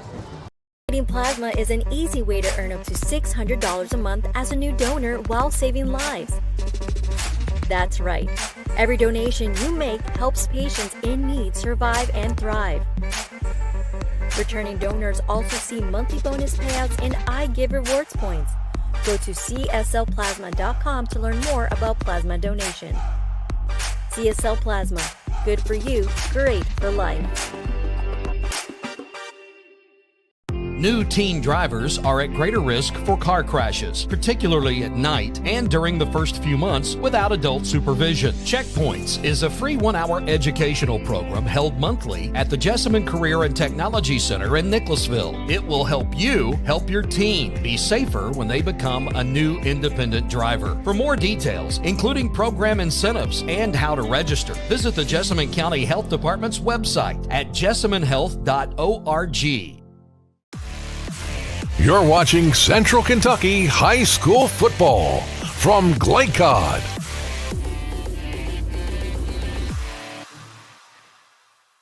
We're back at the start of the second quarter. It's Nason to Maxbury, a connection for Woodford County, and they have moved the ball down near the 20-yard line now, just beyond the 20. So now the Yellow Jackets are starting to knock on that door again. Yeah, first play of the second quarter, really big pitch and catch there for Woodford County.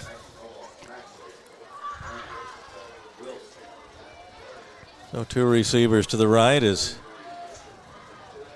Nason gets set, and he's got the ball, dropped the ball. Now he's going to have to take off with it around the left end and gets down to about the 15 where he is dropped pretty hard. But again, a broken play that time. He, fortunately for him, had a little room out to the right, but he's a little slow getting up. Yeah, he's very slow getting up. That play was a tough, he dropped it throwing the ball, and I tell you what, he took a vicious hit at the end of that. And I'm not surprised he went he went down. You know, that's one thing you don't like to see, especially after watching the Bengals-Dolphins game last night with Tua. I tell you what, that was just painful to watch. And let's take a look at it again. Just a tough-nosed kid, and he gets it, drops it, and looks at this. He comes around the end and wait for this hit right there. Tell you what, he did not see that coming at all. So he's going to have to come out of the game for a little bit, and kind of got his bell rung. I'm glad to see him standing over there. He's just waiting. They may go a play or two, but you want to make sure the kid's all right before you put him back in, because that was a big, big hit. And now you go ahead and we talked about different players with different passes, and this time we're going to have Aiden Nelson at quarterback. Yeah. So he's in relief at quarterback. Here is Stacy around the left side, and he's going to go into the end zone. I tell you what, that's sometimes if you're a quarterback, if you can hand the ball off like that, you look really good. So, that's right. That's the way to run the offense. And that play, that's what you wanted to do. And again, all joking aside, we hope Nathan's all right, but that was just one play, got him all the way around the edge to get that touchdown to take the lead 20-14. 20-14 the score as Woodford County moves in front again. 10:45 to go in the second, and we'll see what they'll do here with the 6-point lead. They have moved out in front now. And they're going to go for 2 again.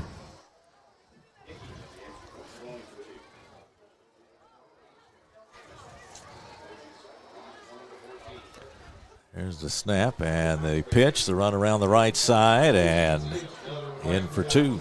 That is Max Berry? Yeah, Max Berry went around. Good news is Nason was back in at quarterback. Took the snap, exactly. Yeah, pitch that back to him. Go up for that. That's a big play to go up 22-14. Go up 8 points there. So West is going to have to score and get a 2-point. And here's the touchdown again. Take a look. The handoff just right around the end, all kinds of room. Runs over one West Jessamine defender in the back of the front of the end zone to get in there to score, to put them up 22-14 with 10 minutes, 45 seconds left here in the second quarter.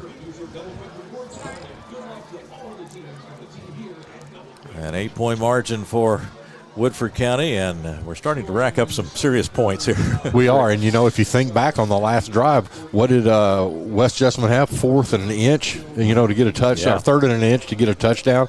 Snapped it back over their head, or they were getting ready to put points on the board. And I tell you what, on a big turnover of downs, that's exactly, if you're Woodford County, that's what you wanted to do. Take the ball all the way downfield, put it in the end zone to start the second quarter, and just kind of reassess your momentum that you had. So Ford will tee it up and kick it off.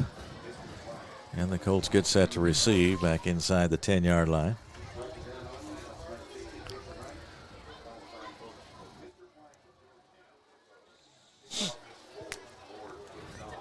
And there's the kick, kicking it deep this time. And the return comes to the 20, and that's about it. Yeah, nice run back there. Get some field position. Held on to that ball well. It was Jude Collier with the run back there. So Collier returns it, and he's to the 21. Collier's a freshman, so you're seeing some freshmen play for West Jessamine. They're not a overly senior-laden team, so you want to get it from there. And if you're a freshman, you got 3 more years after this year, so to get a lot of in-game varsity action is really important. There's the snap, and there's Jones straight ahead, bounces off a tackler. Here he goes around the outside to the 40 to midfield and down the sideline, and he's going to go all the way. That's a touchdown, and that'll be 79 yards. I don't see any flags, and that's 6 more on the board for West Jessamine. I tell you what, the impressive thing there is, West Jessamine, Woodford County had it on their first drive, 1-play touchdown. And on this one, I tell you what, Jacob Jones looked like he was stopped right up the middle, but we talked about it. He's looking like a video game right now. They just cannot stop him. And I tell you what, he put on the Jets. I didn't know he had the kind of speed he had there, because once he got around the edge, he was gone with 2 defenders chasing him. Just a great play by Jacob Jones. We're seeing now why he leads the state in both categories, and impressive.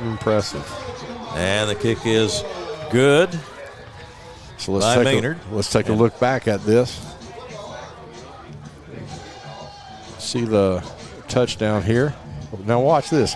He gets up the middle, gets stopped, and then bounces outside. And, boy, once he hits right there, he is gone. Very impressed speed and just a nice play by them. That's one of those, you just run it all up the middle and then bounce it outside. But right now, Woodford County just can't stop him.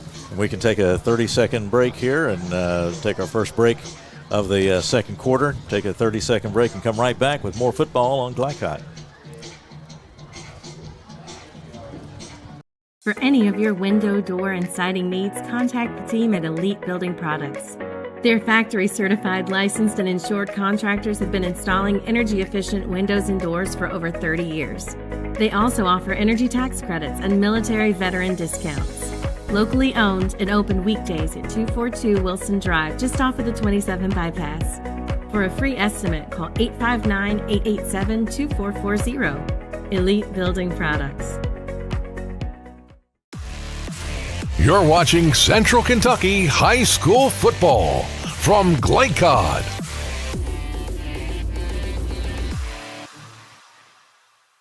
Along with Rick Reams, Jackson Miller, our producer, and the Colts will retry this kick. First one out of bounds. Yeah, I tried the squib again, but that one just bounced out of bounds. I guess Woodford County just wants them to re-kick it and try to set up a return, although they've had trouble with kicks tonight. And again, the short one. This time they fall on it at the 43-yard line.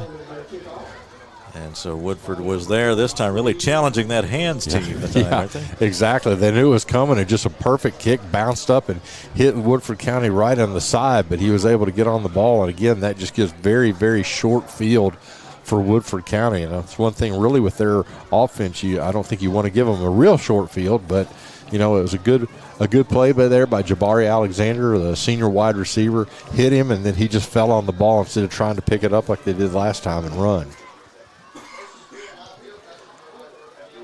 Woodford County offense on the field. Mason hands off to the first man through. Across the 50-yard line, that's Stacy. Gets it into West Jessamine territory at about the 48 and a half. Have some scores. East Jessamine is down 14-0 at Madison Southern in the first quarter. Scott County 7-0 over Great Crossing, a big rivalry game there. Sayre 14 at Williamsburg 8. And you have Douglas 36, Grant County 0. We'll have some more scores after this play. This play will go off at the 9:51 mark. Nason ready, man in motion, and the pitch to him. He escapes one man, gets across the 50 to the 45, and now still on his feet, but then brought down back up toward midfield. I tell you, that's one of those you don't see often. He had the first down and then circled back to try to get more yards and lost yardage on that one. That was Taylor. So Bullitt East is up 21-7 over Danville at home. Bryan Station 21-0 at Henry Clay. And Mercer County 14 at Western Hills, 0.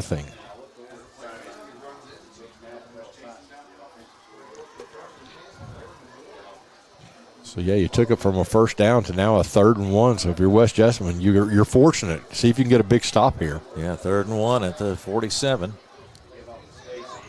Into the middle of the line is Stacy, and he's carrying a bunch of players with him down inside the 40-yard line to about the 38.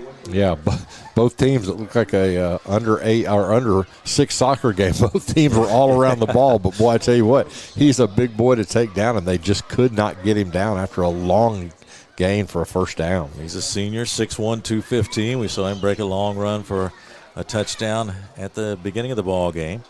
Ball marked at the 37 now, 1st and 10 for Woodford County. They lead by 1, 22-21, 8.5 minutes to go before halftime.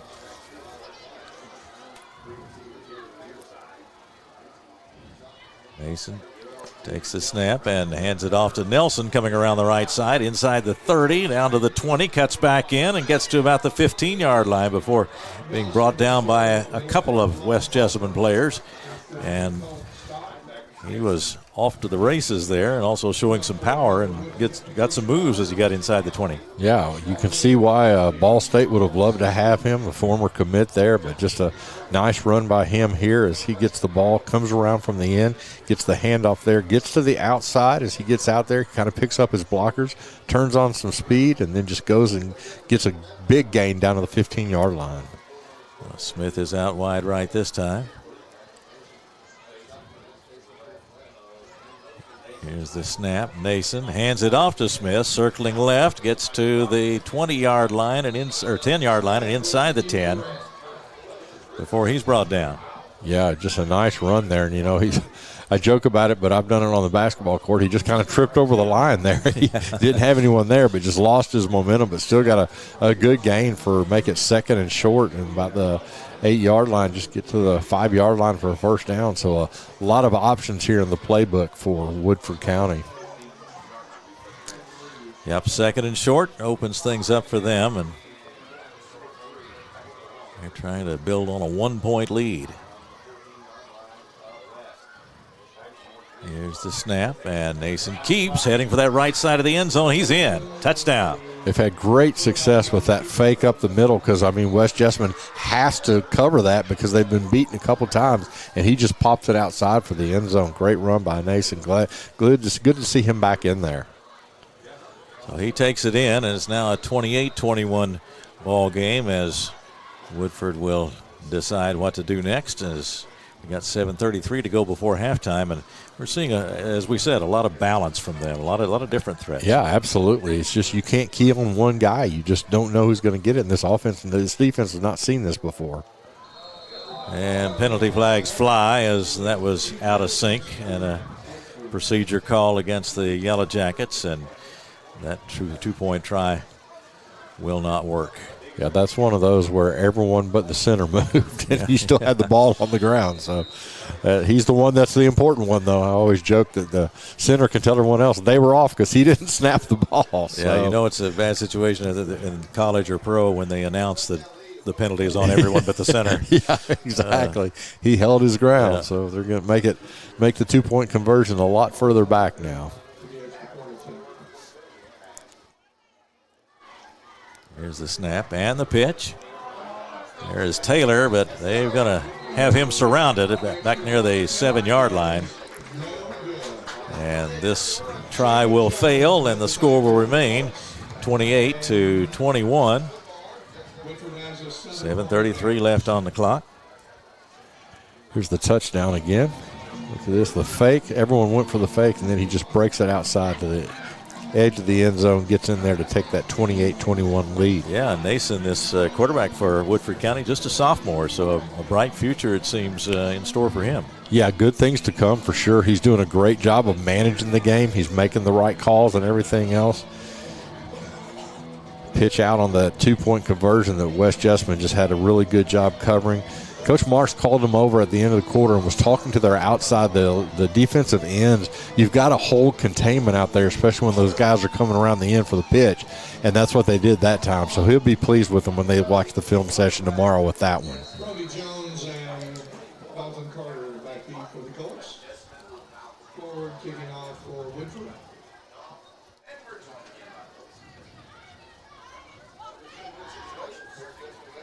Kickoff coming now with Woodford County holding a 7-point lead. And again, the squib kick chased down over on the far side, and they're going to have to fall on it and try to retain possession. That thing is so hard to grab when it's bouncing along, and that time they just had to save the possession. Yeah, and it's much easier said than done with that one. You almost want to let that ball go out of bounds, but, with that, you just don't know where that next bounce is going to go. If it bounces the wrong way and you're waiting for it to go out of bounds, then it's going to be Woodford County's ball, and you just don't want to give that offense a chance again.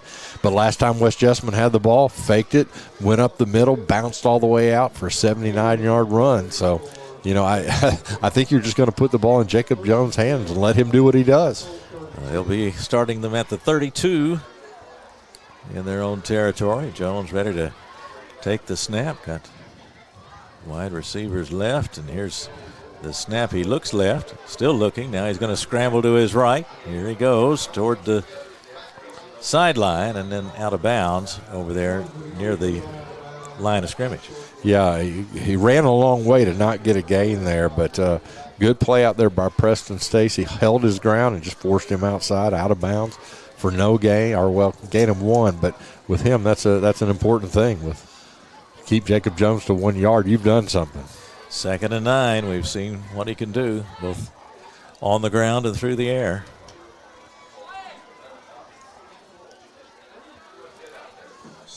Ready to go on 2nd and 9.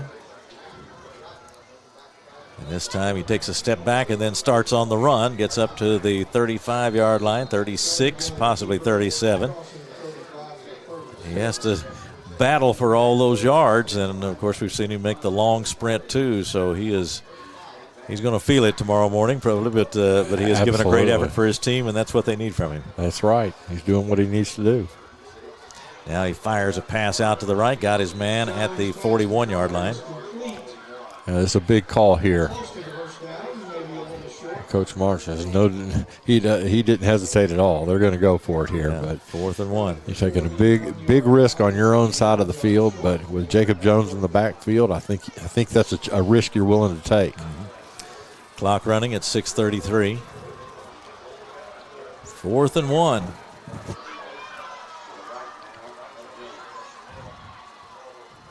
Now the snap, and it'll be Jones keeping it, and he's ahead for the first down. Not much more than that, but he is going to retain possession for West Jessamine, and they'll be up near the 45-yard line. Little extracurricular activity afterwards. A flag flew in. Be interesting to see which way they call this or if they do offsetting, but a lot of times you hit that quarterback late and you're going to get that penalty. Puts a personal foul, and it is just against Woodford, so more yardage coming up for the Colts. It's one of those where the officials can see, and here he goes up the middle, and just watch as he's still moving, goes down the field, but then he ends up with an extra 15 yards. So it goes from 4th and 1 there on their side of the field. Now they get a first down on the other side. First down at the 41 for West Jessamine. Jones has it. Now has to run out of the pocket and heads over toward the right sideline and crosses the 40 down to about the 38-yard line. Again, making something out of not a whole lot there. Had a lot of Woodford defenders in the back, but he's able to get it outside, get out of bounds, and get it to at least not behind the chains.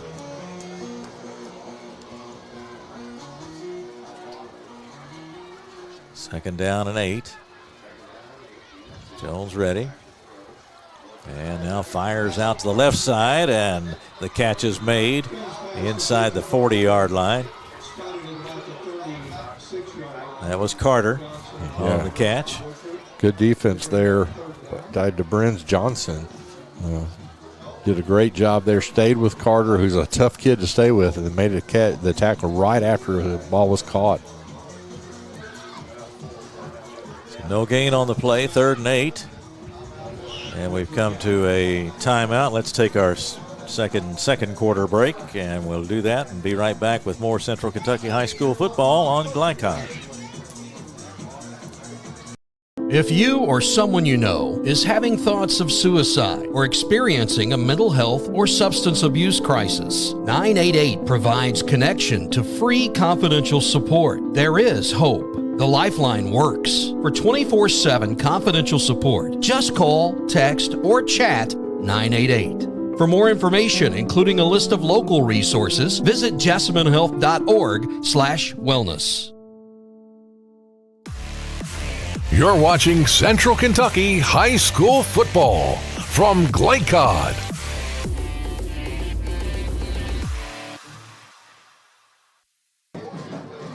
(28-21) Woodford County on top. West Jessamine driving with the ball on the 35-yard line. A 3rd and 4 situation. Big 3rd down here for both teams.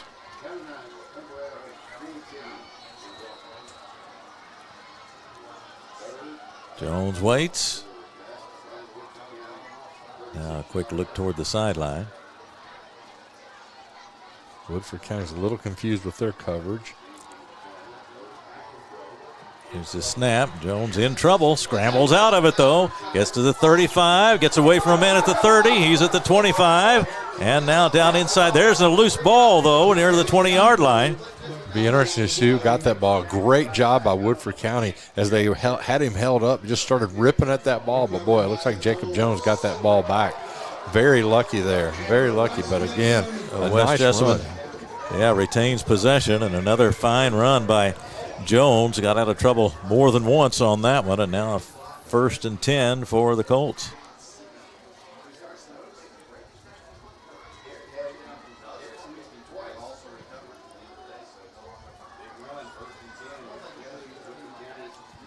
Now on first down, he looks and fires and incomplete. Yeah, that was threw that ball very, very quickly, and the receiver just wasn't ready for it. So let's go ahead and take a look again at that long run and then the strip and him getting his own ball back. Like I say, just like a video game out there, just running through. Now watch here, the defender was right on his back and just ripped that ball out, but he was luckily got the ball back for West Jessamine. We're going to have another timeout here. Dunbar leading takes Creek in the fourth quarter, 7-3.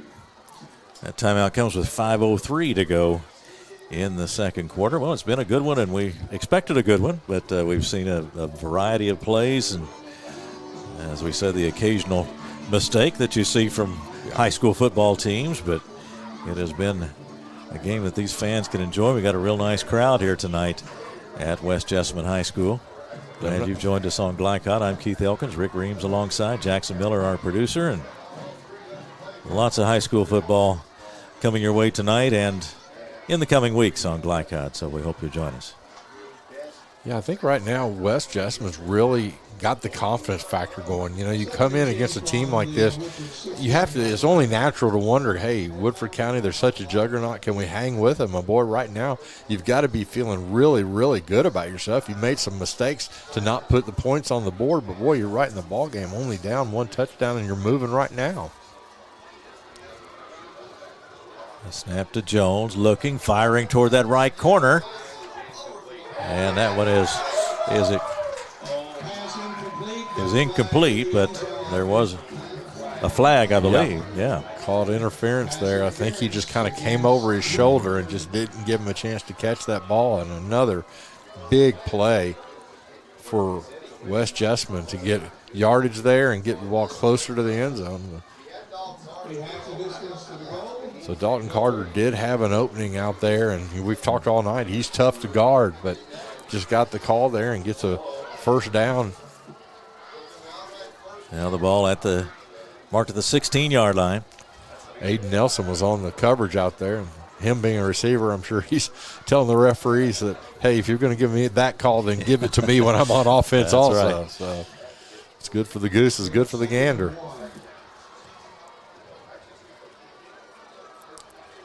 The snap, he's looking and throwing and got his man down near the end zone. And he is in. He is in. Another touchdown. Another one to his brother. I tell you what, the brothers are going to have a good talk tonight, because that was another touchdown there. A great throw and catch. Great job by Jacob Jones throwing that ball in. Brody Jones listed at just 5'8" and 140 as a freshman, but boy, what a talent. Yeah, something to look forward to in the future. It's like Woodford County was coming for the block and just jumped a little bit, so you're going to get half the distance here. This is always a tough one for coaches. You know, you think to yourself, well, we're awfully close to get that two-point conversion, but I think at this point you just want to take the tie here. It's a one-point ball game, 28-27. Woodford County on top. For the moment. Here's the kick, and that one is good. And we have another tie ball game. 4:52 to go in the second quarter, and we're all tied at 28. 28-28. So you can call it a slugfest or just a high-scoring affair, but these two teams have lit up this scoreboard here in the first half, and wouldn't look for any big changes in the second half, would you? Let's look at the touchdown again here. Jacob Jones get that ball. Quick throw to Brody Jones, just makes one tackle, gets the ball in the end zone to tie this game up at 28 all with 4:52. I tell you what, I'm not sure if the scoreboard can go high enough to keep the score tonight, but these teams are both going at it. It'll be smoking before long. Yes. 4:52 still to go in the second quarter. And you know, Woodford County, they're up men on kickoffs. They're just waiting because that ball has come by them every time, and they have no one deeper than the 20-yard line, so they're not expecting that ball to be kicked deep.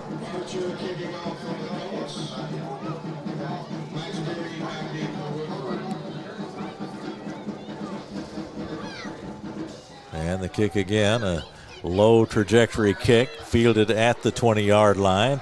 And now here comes Maxbury. Got a little room coming up the right side, and now wrestled down at about the 40-yard line. Yeah, we've seen Maxbury. He's got a lot of speed, does a lot of things for their offense, and that time got that ball. Did again. West Jessamine's doing a great job kicking it at their feet, and it bounced, but he got the ball and got it all the way out to the 40-yard line. So Woodford County again with a little shorter field and see where they can go. This is the preferred method of these coaches this time, to do these short squib kicks and challenge these players trying to field that ball, and every kick is different. I mean, you never know with a football. I think it's a wise move, because if you can't kick the ball all the way through the end zone, at least make it tough on Woodford County to field the ball, and they've done that this entire game. They've also got some dangerous athletes back there. Yes, too, the guys that can break it for a long run if they get things set up.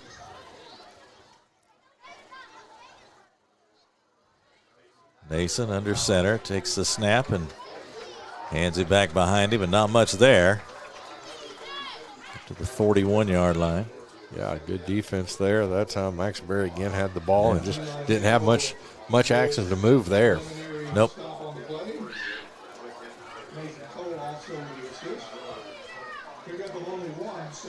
A gain of 1.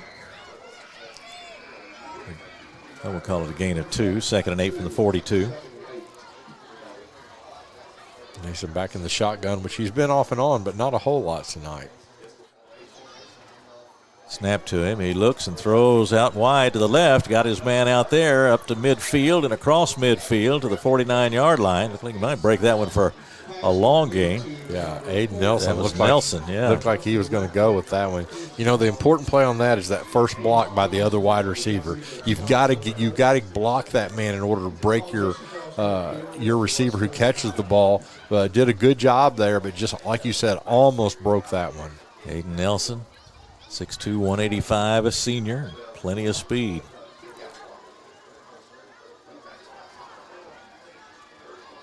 Nason takes the snap, and the flag is down. And breaking into the clear is Nason. He's going to take it all the way down at the 10-yard line, but I don't think that one's going to go into the books. Yeah. Woodford County had 2 men in motion at the same time, and they almost ran into each other behind the quarterback, and that has to be a bad feeling, because you look at each other and neither one of you is not supposed to be there. I'm not sure who wasn't supposed to, but a huge gain is going to come back, and I think that's not going to look good in the video set. Yeah, and I think that's what West Jessamine, they're like, well, we're still going to tackle you, but you just can't have 2 guys running together like that. So it'll be 1st and 15. The ball back in Woodford County territory at about the 45.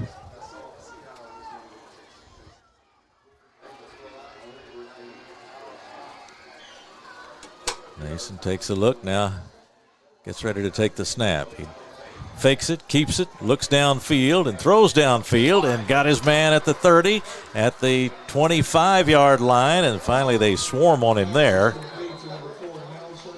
Nelson again. The way, ran that one all the way across the field. You see, I tell you what, he's got a lot of talent. You can see why colleges are after him. A big-bodied kid gets that ball, and it's hard to go down. Just a nice play off the play-action fake to get that ball all the way down to the 24-yard line. Here it is again. Watch, they fake it there, rolls it out, waits for his man, and right there he is. Gets that ball, and it's just very hard to get down. Gets that first down. Yeah, good play by Nason all the way around to get that one launched. Here's the snap, the handoff, straight ahead this time. Nope, flags are down. Yeah, West jumped that time. Sometimes when you're trying to get ready for that guy coming up the middle, you just try to beat that center, and that time they just didn't do it. So you get a 1st and 5, and you just don't want to give Woodford County more opportunities. Clock running as we approach the 2-minute mark of the second quarter. All tied at 28. Plenty of action.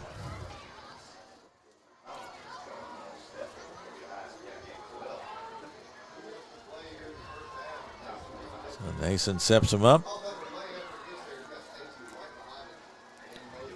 Here's a snap. It's Stacy straight ahead. Gets down close to the 10-yard line. That's going to get the first down there, which is exactly what they wanted. They've had good luck with that run up the middle. West Jessamine's having trouble stopping that. And then also they try to stop it so much that Nathan's able to fake that and just go around the edge. We've seen that a couple different times. One time got all the way in the end zone on that. So tough if you're a West Jessamine interior defensive lineman. You want to tackle that guy, but then all of a sudden the ball's beyond you. So the ball spotted at the 13. 1st and 10 now for Woodford County.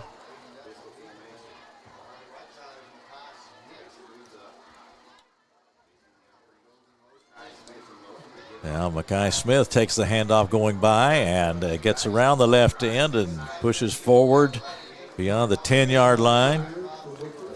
Nice before he is tackled. Yeah, nice play by him. Should have been. Looked like he's going to get stopped in the backfield and make one little move. And he's not a real big guy, but they had trouble bringing him down. Final minute of the second quarter now, and Woodford County knocking on the door of what would be a go-ahead score. Need to remember Woodford County gets the ball to start in the second half. Here's the snap to Nason. He leaves it off for his running back and straight ahead to the 5, down to the 3. And then Stacy again. Yep, and Woodford County's going quick. Under 30 seconds now. Here's the snap, and again, Stacy takes it, and he is in.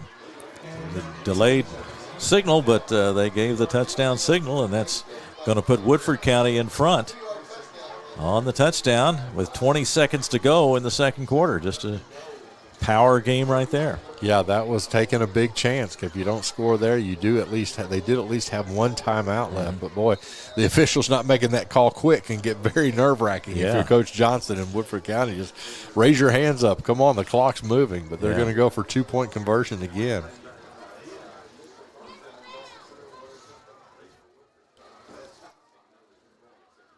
Here's the snap and a throw by Nason, and that one is batted down, and that is no good. And the try fails and will remain at 34-28 with 20 seconds to go in the first half of play here at West Jessamine High School. See that score again here. Just again what they've done all night, just hand it right up the middle, just their offensive line, just moving the defensive line back, get in the end zone, and then the official calls the touchdown with 20 seconds left in the first half. I tell you what, like you said, it's almost one of those games tonight. Whoever has the ball last may well win. Yeah, here's Woodford County with 34 points on the board. Normally you put 34 up in the first half, you're in pretty good shape. But this is anybody's ball game. Yeah, it's an exciting game to see. And, I mean, I tell you what, I don't think West Jessamine is going to do a whole lot here with the ball. And just excited to see what the second half brings, because both of these coaches are going to be talking to their defense about getting some stops, because sooner or later one of these teams has to get a stop to go ahead and get a couple scores ahead.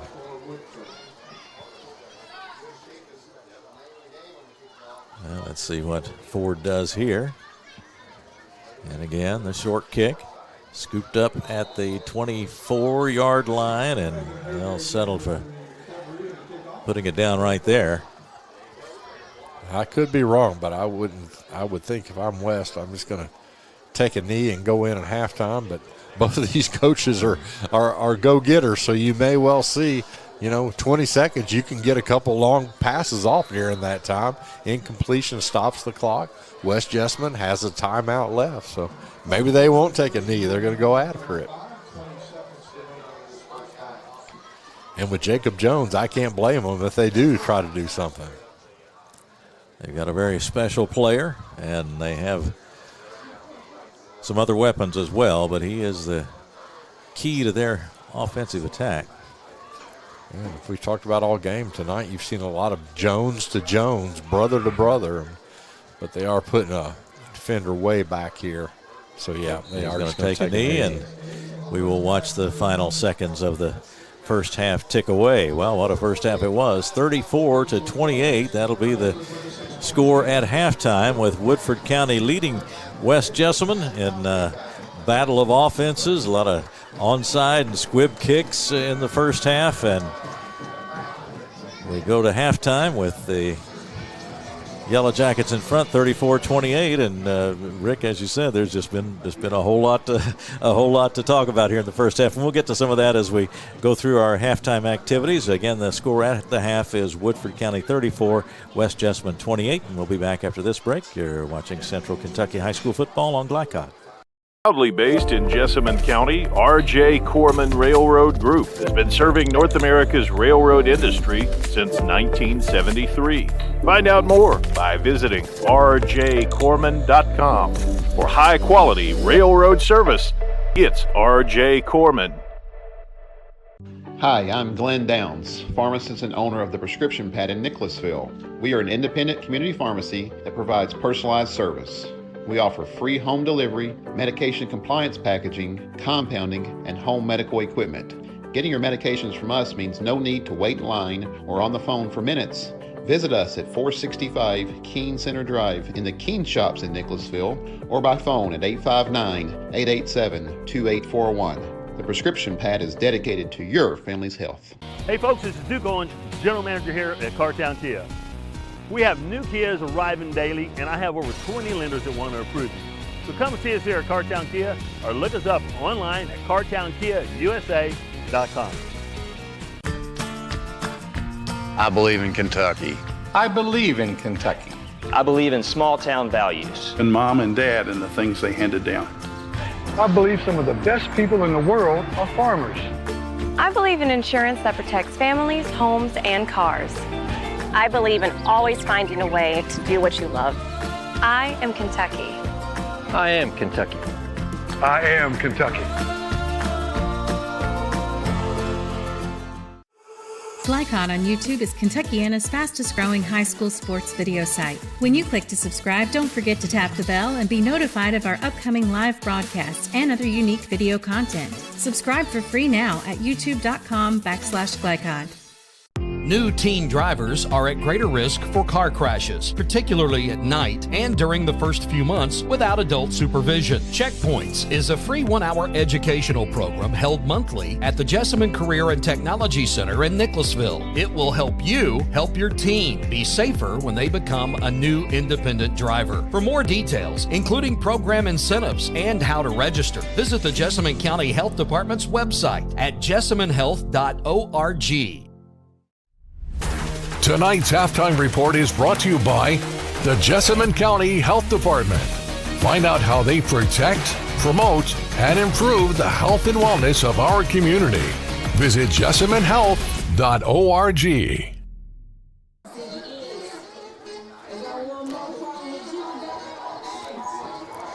We're back. We are at halftime as teams are off the field now, taking a little bit of a break, Rick, as they could probably use one right now, but it's a 34-28 ball game with Woodford County in front. We've seen a little bit of everything here in this first half. Yeah, I tell you what, we knew both teams were dynamic offensively, but I'm not sure I knew how dynamic they were. And tonight we're seeing that. You know, it's with this score at halftime, I would be surprised. As you said, Woodford County, you got to feel pretty good. You put 34 points up in the first half. Usually in a high school game, that means the game's over. Right. Not tonight. West Jessamine's come back with theirs and just been able to do a lot on the field. You know, Woodford County, the first play from scrimmage, ran that, got that touchdown. And, boy, I thought, okay, the floodgates may be opening. Talked to some people before the game that thought this game would get out of hand quick early on. And when I saw that, I thought, boy, they may have been right. But I tell you what, West Jessamine said, not so fast. We're going to come out. We're going to play. We're not afraid of this team. We have Jacob Jones, and tonight that's made all the difference. It really has. We've seen him demonstrate his athletic ability and his quarterbacking ability, more specifically than athletic ability, in a number of ways. And he sometimes will run, it's a design play, but he can always make something out of a play that seems to be going nowhere. And then even after that happens, he can break out of tackles and make the secondary play work better. Yeah, and you know, one thing I've noticed the difference, I saw him play a lot last year.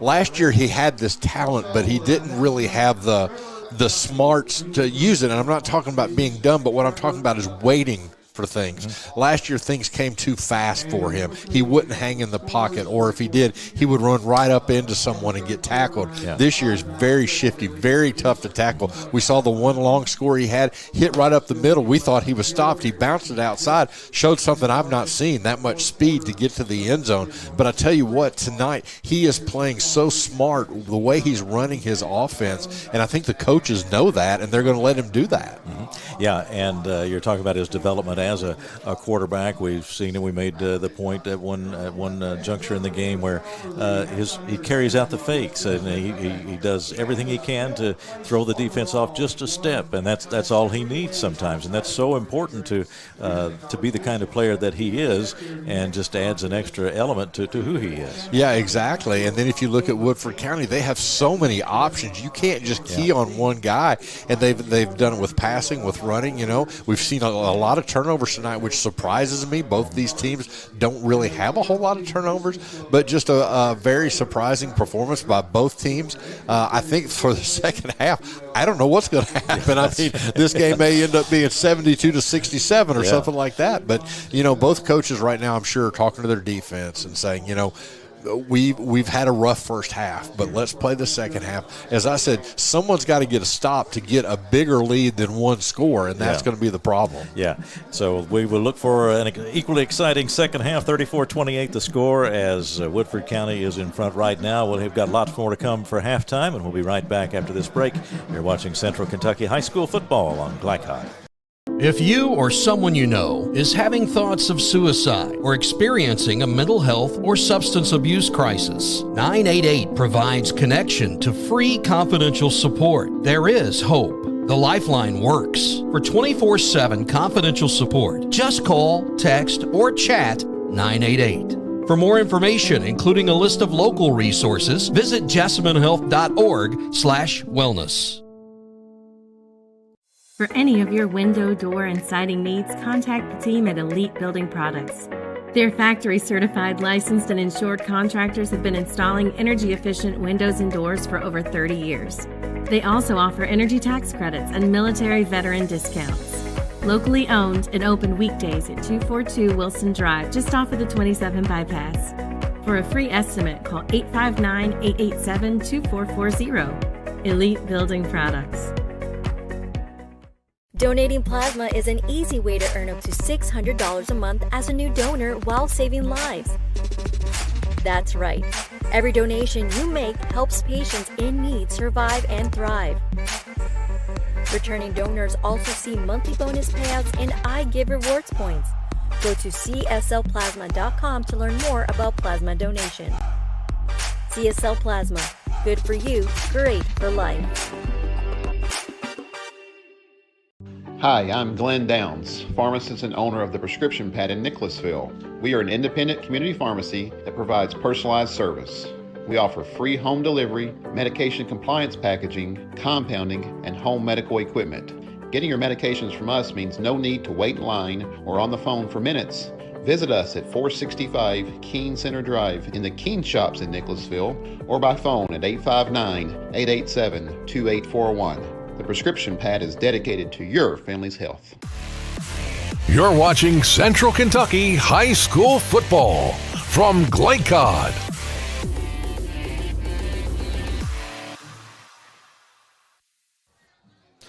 And tonight's halftime numbers are presented by Citizens National Bank, moving forward together. Visit Joe Wilder, area president, for all your lending needs. And numbers include other scores. Rick, you got some? Yeah, this is not the only game going on in Central Kentucky tonight. Frederick Douglass is just a juggernaut. 57-0 over Grant County. That game's a final. Madison Southern 27-0 over East Jessamine at halftime. Tough game there. Scott County taking on their cross-county rival in Great Crossing. They're up 29-0 right before halftime. Sayers up 21-14 over Williamsburg at half. Bullitt East at half is beating Danville 35-7. Bryan Station's up against Henry Clay, my alma mater, 21-0. Mercer County at Western Hills. Mercer County's leading 14-0. Big game at half. GRC, George Rogers Clark out of Winchester, is up 49-0 at Lafayette. And then in-city rivalry, Dunbar 7, Tates Creek 3. That game's at Tates Creek, and that game's in the fourth quarter. Well, as several of the games you mentioned there are very widespread at halftime, unlike our game here tonight, which is still very much up for grabs. But on any Friday night, you're going to see a good combination of rivalry games and some big district pairings as we get further into October. It's really an exciting time of the year in high school football. It really is, and I've always said as the weather cools, the games get hotter and hotter because you're playing teams that these games matter. The first games you want to win, but it's also kind of building towards this, and that's what these teams are doing tonight. I mean, they're building to a higher level, and we're seeing that tonight. I think it's going to increase from here, but I tell you what, this game right now is just a high-level offense on both sides, and it's just what defense is going to be able to make a stop. I talk about that a lot, but right now, neither defense has. Yeah, somebody's got to change the momentum, don't they? Because as of now, they're just matching scores, and somebody's got to take a two-score lead. A two-score lead is going to seem huge in this game. Yeah, exactly. And I mean, and that could even be a touch, someone getting a field goal or something like that. But it's just you get it over the edge, especially with Woodford County. They're refusing to kick extra points, so that's always an opening for West Jessamine. If you can stop that 2-point conversion, that gives you momentum after that. And that's one thing I think we're seeing a lot tonight is just the momentum shifts. Woodford County had a fumble that West Jessamine fielded, and there was an interception right after that, and then a fumble back. So you're seeing turnovers and things like that, but momentum's going to be the key. And what I talked about at the end of the right before halftime, Woodford County put the ball in the end zone, and they're going to get the ball to start the second half. That's where that two-score difference can come out. Right. Now, these coaches, of course, have got plenty of content they can use for their halftime talk, but what do you think in the few minutes that they have that they would really like to hit on and put at the top as a priority? I think if you're Woodford County, you're saying, okay, we can do this on offense. We're doing okay. Don't worry about the defense. It's going to come. Let's quit making mistakes. But I think if you're West Jessamine, I could be wrong, but if I'm coaching them, I'm feeling really good right now. I'm saying, okay, guys, Woodford County, they thought they were going to come up here and run all over us, and they're not doing that. We're doing the job. We need to keep that job up, and can you imagine what an upset this will be to everyone else but not us? All right, well, we'll see what they do here in the second half, and we'll have more from halftime here at West Jessamine. In just a moment, you're watching Central Kentucky High School football on Glycod. Research has shown high school sports to be a great community influence. Join scores of local businesses that have partnered with Glycod in sponsoring live, hometown-oriented sports programming on our video and social media platforms. For more information, email info@glycod.com. Hey folks, this is Duke Owens, General Manager here at Cartown Kia. We have new Kias arriving daily, and I have over 20 lenders that want to approve you. So come and see us here at Cartown Kia, or look us up online at cartownkiausa.com. I believe in Kentucky. I believe in Kentucky. I believe in small town values. And Mom and Dad and the things they handed down. I believe some of the best people in the world are farmers. I believe in insurance that protects families, homes, and cars. I believe in always finding a way to do what you love. I am Kentucky. I am Kentucky. I am Kentucky. Donating plasma is an easy way to earn up to $600 a month as a new donor while saving lives. That's right. Every donation you make helps patients in need survive and thrive. Returning donors also see monthly bonus payouts and I Give rewards points. Go to cslplasma.com to learn more about plasma donation. CSL Plasma. Good for you, great for life. Proudly based in Jessamine County, R.J. Corman Railroad Group has been serving North America's railroad industry since 1973. Find out more by visiting rjcorman.com. For high-quality railroad service, it's R.J. Corman. You're watching Central Kentucky High School football from Glycod.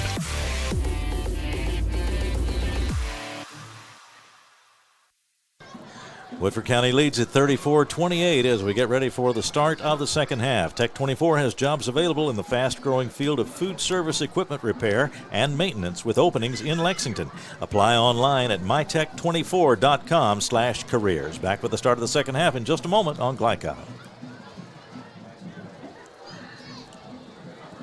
Proudly based in Jessamine County, R.J. Corman Railroad Group has been serving North America's railroad industry since 1973. Find out more by visiting rjcorman.com. For high-quality railroad service, it's R.J. Corman. You're watching Central Kentucky High School Football from Glycod.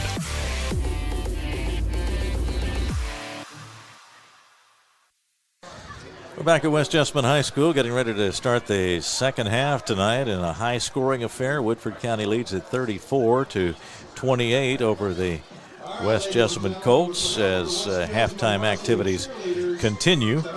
Keith Elkins along with Rick Reams, Jackson Miller, our producer tonight. Glad you have joined us on Glycod. We've seen a very, very interesting ball game. We've talked a lot about Jacob Jones, understandably.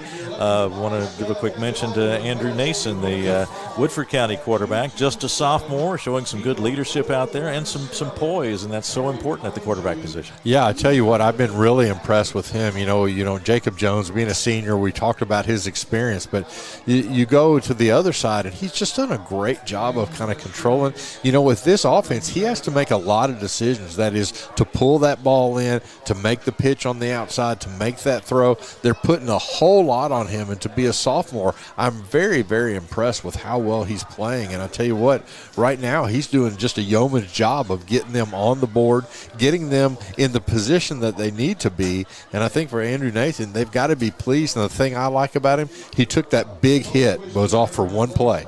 He took a really big hit there about the middle of the second quarter. We were a little bit concerned because he got up very, very slowly, came out one play, and then came back in. And that shows you something with him.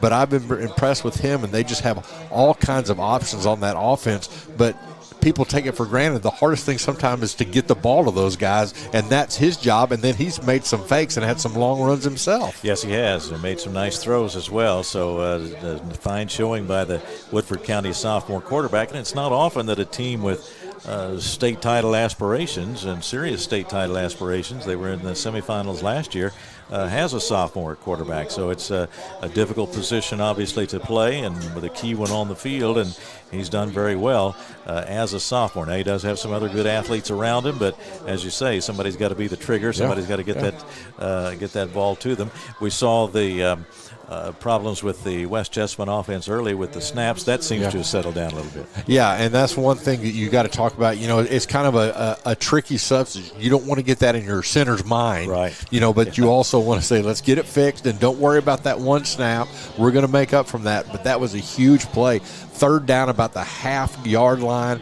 West Jessamine, like they were going in, and just snapped it over the head all the way back out to the 24-yard line. Had to give the ball over on down. So, again, a big play, and I think you're right. I think the center's got to do – he has done a better job, but you just don't want him to get the yips out there and cause it again. And every possession is going to be important in a game like this. 34-28, Woodford County with the lead. The Yellow Jackets at 5-0 on the year, and they were off last week. West Jessamine came in at 3-3 after a big win over rival East Jessamine last week at East Jessamine. So the Colts now take the field as they prepare to kick off here in the second half. Yeah, and West Jessamine's really done a good job on these kickoffs. They've had some really good kicks here. Very impressed with Connor Archer is doing the kicking right now. He's doing a really good job of kicking that ball in a squib right at Woodford County. Same thing again.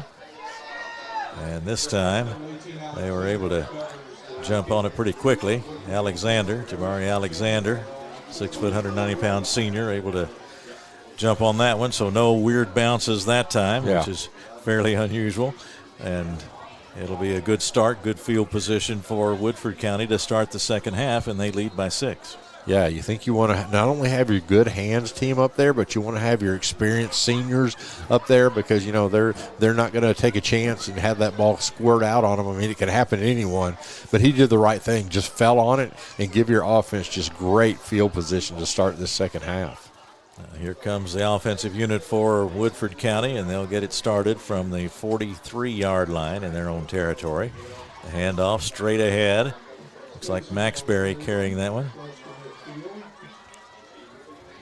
Or was it Stacy? Stacy straight ahead. Again. Usually the power run is Stacy, and we saw him break one early, and that was Stacy that time. And he's up to near midfield. The ball almost resting on the midfield stripe. Had such luck with that on the first possession of the first game. Play from them. Ran it 51 yards for a touchdown, so might as well try it again.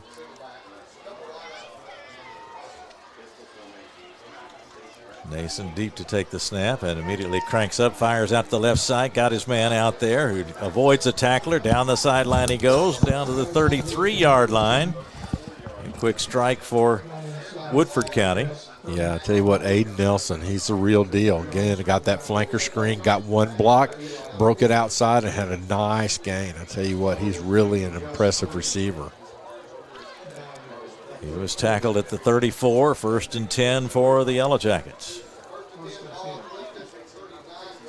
This time Smith comes wide right. Nason ready. Got the snap, whistle, and looked like somebody down on the left side broke early. Yeah, that was Nelson.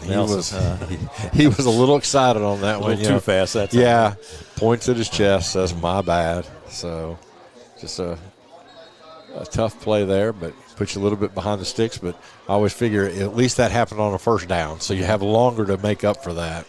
Got a chance to make it up at 1st and 15 now from the 39-yard line in West Jessamine territory.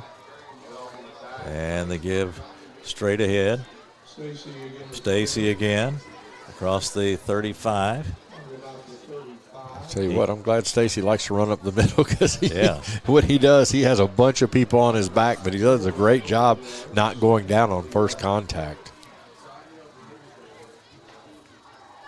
Yeah, Stacy provides the power yardage in most cases.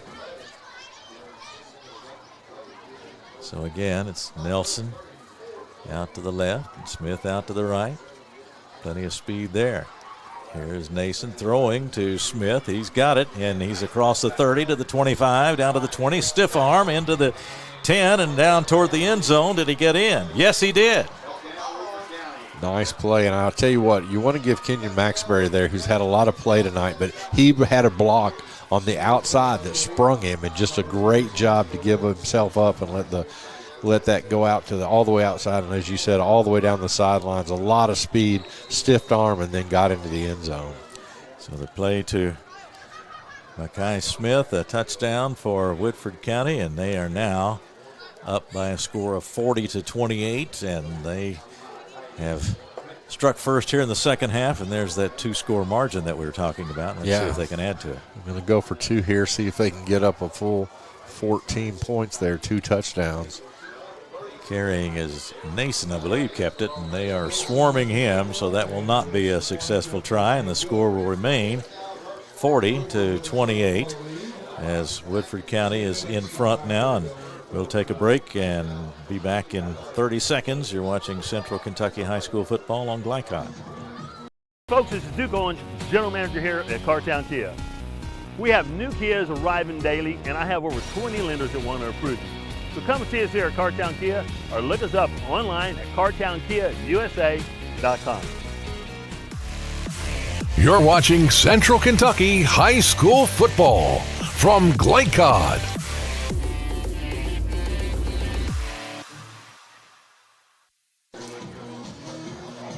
(40-28) the score as Woodford County has scored early here in the second half. 10 minutes even going left in the third quarter. And we'll see if the Colts can come back, but a key early strike, right? Yeah, West Jessamine can't lose ground here. They've got to get this first possession, take it down the field, get that ball in the end zone, because, again, you just don't want to get too far behind this Woodford County team, now behind by 12. But, again, if I'm West Jessamine, I build on the fact that they went for that 2-point conversion. They didn't make it. I score 2 touchdowns and get 2 extra points. I'm in the lead.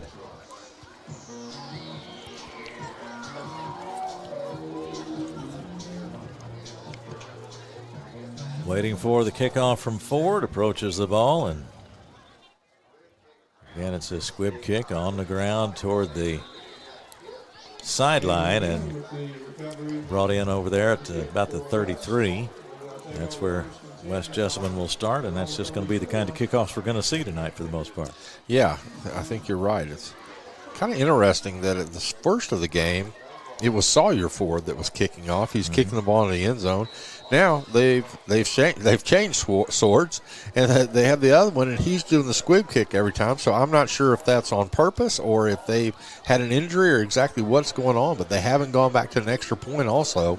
So I'm not sure what has happened to Sawyer Ford. So that may be the reason they continue to go for 2.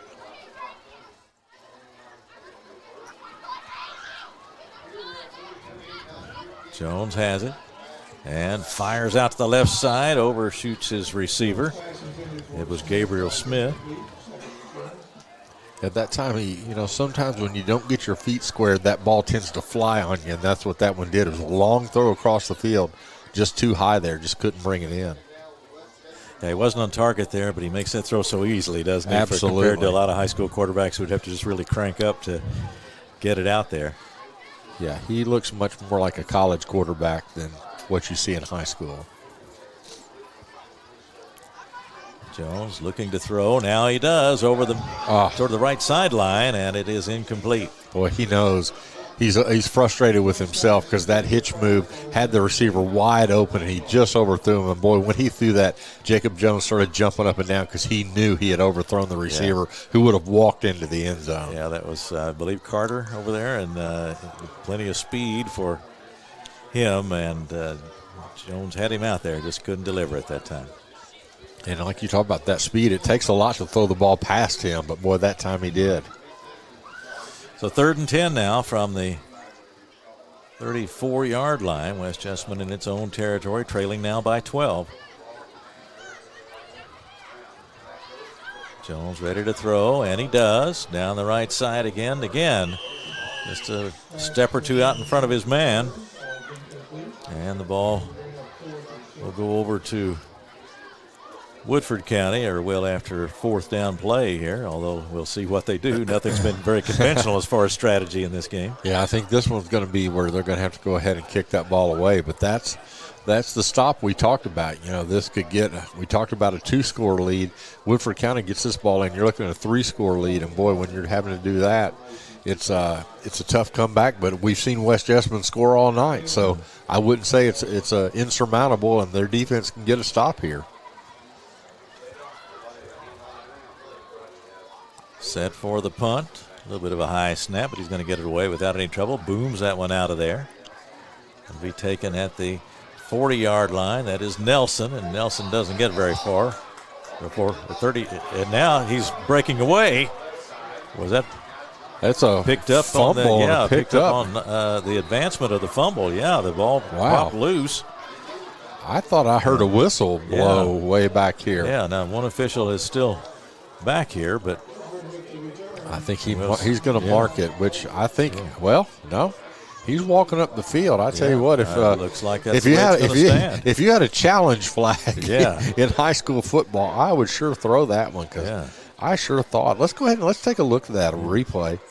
Takes the ball over, gets hit there. Looks like he was down, but then they just pick the ball up, and that's what you do. I mean, make the official make the call. In that case, he didn't make the call, and they have a first down. Great field position.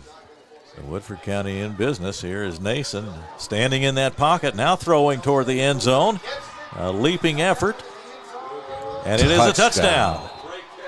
Tell you what, just a great throw and a great catch. Again, a hitch route, and I tell you what, I have been so impressed with Aiden Nelson's ability in that time. What a great catch. Now all of a sudden it's 46-28. Let's see if Woodford County can add to that total. Boy, the quarterback Nason just stood in that pocket and beautiful looked for his receiver, wait for him to make his break, and then delivered a great throw and it was a great catch too. Going for 2. Looks like they're going to stop it short there. Yep. Boy, signal is now hands go up. Oh, there we go. Give them the 2. Yeah, they got the 2.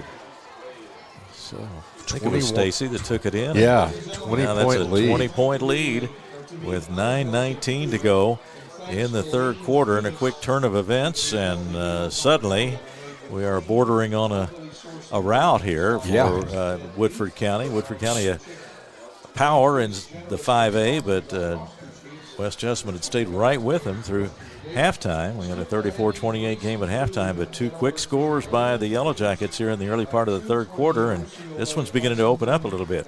Yeah, I tell you what, we talked about it in the first of the game. You know, what were the keys to the game? Sustained drives for West Jessamine, so Woodford County's big play offense couldn't get on the field. In the second half, they have not been able to do that. So just 2 big plays. I'm still a little bit confused about hearing a whistle on that last call, but if you're West Jessamine, you're like me. You're just going to have to forget about it. You're going to have to come out and play, and now we're going to see Sawyer Ford back out there kicking off. Interesting to see if he kicks this one all the way through the end zone or what they're going to do this time.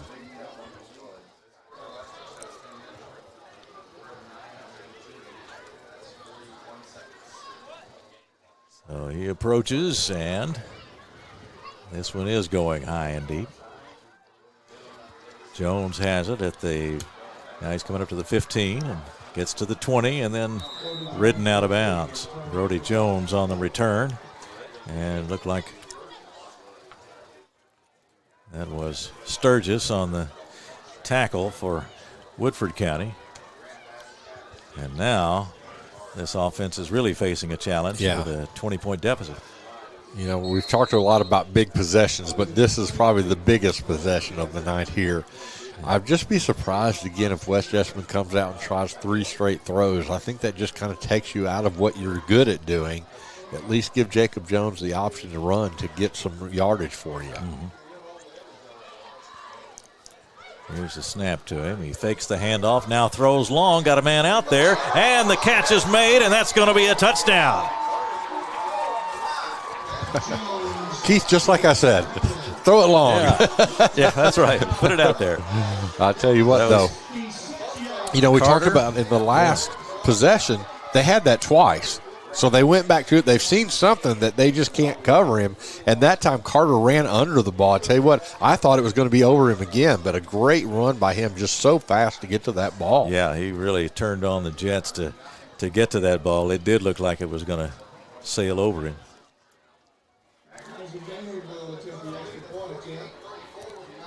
Well, Maynard will give it a try. At least we think he will. It's on its way, and it is good. And now it is 48-35, and to say the least, West Jessamine needed that. Yeah, let's take a look if we can at that touchdown again. Just watch how he turns on the jets to get to this ball. At that point, I thought it was over, and then, boy, he just beat the defensive back and just walked into the end zone there. Yeah. Huge play. We talked about it. It was going to be a huge possession, and what did they do? 1 yard. One play to the end zone. Yeah, and Jacob Jones, again, executing that play. I mean, obviously the throw, but had the fake to the running back and held that, pulled it out, and then delivered the big throw to Carter. He knows how fast his man is, so he put it out there, and Carter ran under it. And touchdown West Jessamine, and we are at 48-35 now. Woodford County on top with 9:01 to go in the third quarter. Well, things haven't exactly slowed down, have they, since we started the second half? No, and you talk about, you would think 9:01 in the fourth quarter with all the scoring we've seen, but third quarter, we're still here.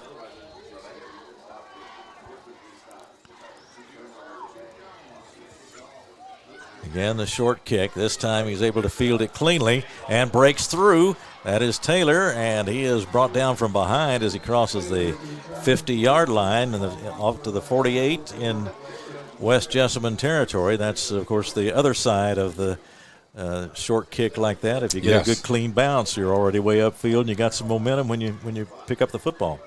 And I tell you, I like the way that time you could tell he got down, had his hands ready to get that ball, wasn't looking at anything but the ball, but once he got it, boy, he hit that mark and had a good return on that. Biggest return Woodford County's had tonight. 48-yard line, 1st and 10, Yellow Jackets leading 48-35. Trying to remain unbeaten, Woodford County is. West Jessamine 3-3 coming in.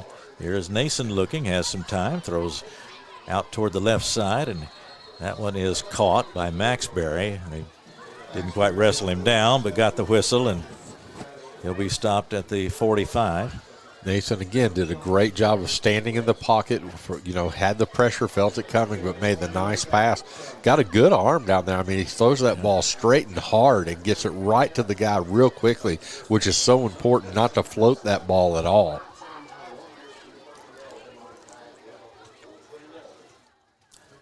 Yellow Jackets out of the huddle on 2nd and 7.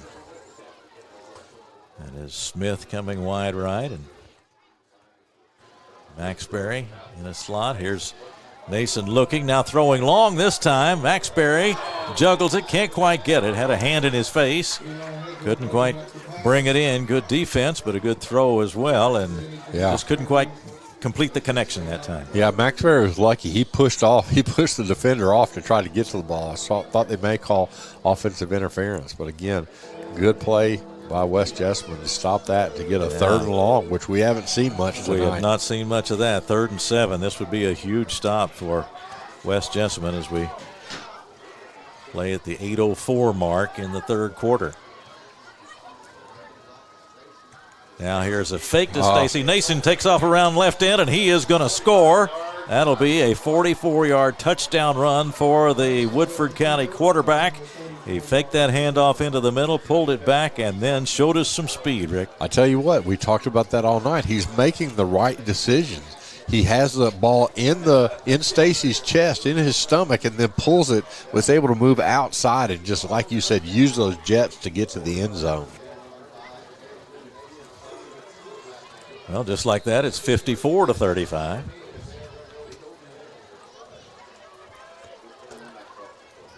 West Jessamine just has to, at some point in time, get a stop here. Mm-hmm.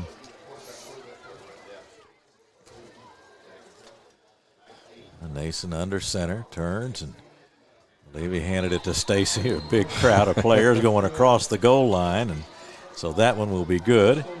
And it'll push the total for Woodford County up to 56.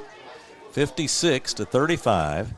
7:56 to go in the 3rd quarter. There's the run. Like you said, a nice fake up the middle. He pulled that ball and was able to get outside, use his speed to get into the end zone. And boy, just a huge turnaround after a one-play drive for West Jessamine. Woodford County gets a good run back.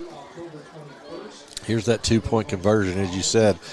Almost every player on both teams ends up in the end zone, but as long as the ball carrier has the ball in the end zone, that's all that matters to get that 2-point conversion. He was in there somewhere with that football, and so 2 points on the board for Woodford County. You mentioned carrying out the fake on the handoff by Nason before he took off around the left side, and so many times we see it, that the good fundamental execution, and then that gives you that added half a step. And absolutely, oh gosh, that can make so much difference. Just a half step advantage over your opponent.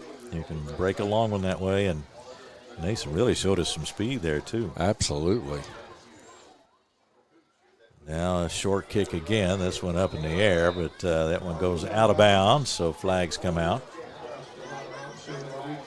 And, Woodford County's offense is not exactly like this, but their running aspect looks a lot like Army, Navy, some of those teams. The way they fake that dive up the middle and different things. And I think one thing that's important about that is, as a defense, you don't see that a lot anymore. I mean, my kids keep telling me to quit talking like I'm 90 years old, but we saw that a lot more back in our days with the Oklahomas and the Texas that would run the wishbone and things like that, where you would have to, take that dive guy. But in high school, it's hard to see just because you don't see it a lot. Right. That's so hard to execute as an offense, Absolutely. too. I mean, you really got to be able to handle the ball and have confidence in your players to make the right judgment. And you're talking about, like you said, the whole game. A sophomore quarterback is doing that. Very impressive. Now West Jessamine will try to crank up the offense again. Here is Jones firing out to the right side. That one's incomplete. Had a lot on that one, but not much of an opportunity for him that time. Yeah, about a 5-step turnaround, 5 yards out there, turn around, and just threw it hard and under threw his receiver. So you want to keep your offense on the field unless you get that big play, but you don't want to do a 3 and out. So I wouldn't be surprised if you see Jones's legs here a little bit. 2nd and 10 from the 41, Jessamine County and West Jessamine in its own territory. Now the toss is complete to Carter out here on the left side. He crosses midfield, wrestled down by several Woodford County Yellow Jackets. Yeah, and that's just kind of a glorified pitch out there. He just got out right by Jacob Jones. Jacob made the nice pass, had a lot of blocking, so a big first down there.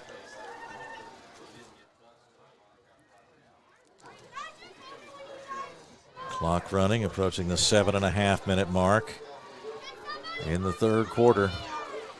The score just continues to escalate. 56-35 is the score, with Woodford County on top of West Jessamine. Jacob Jones has it, now takes a step forward. A lot of trouble this time, and this time he won't get away.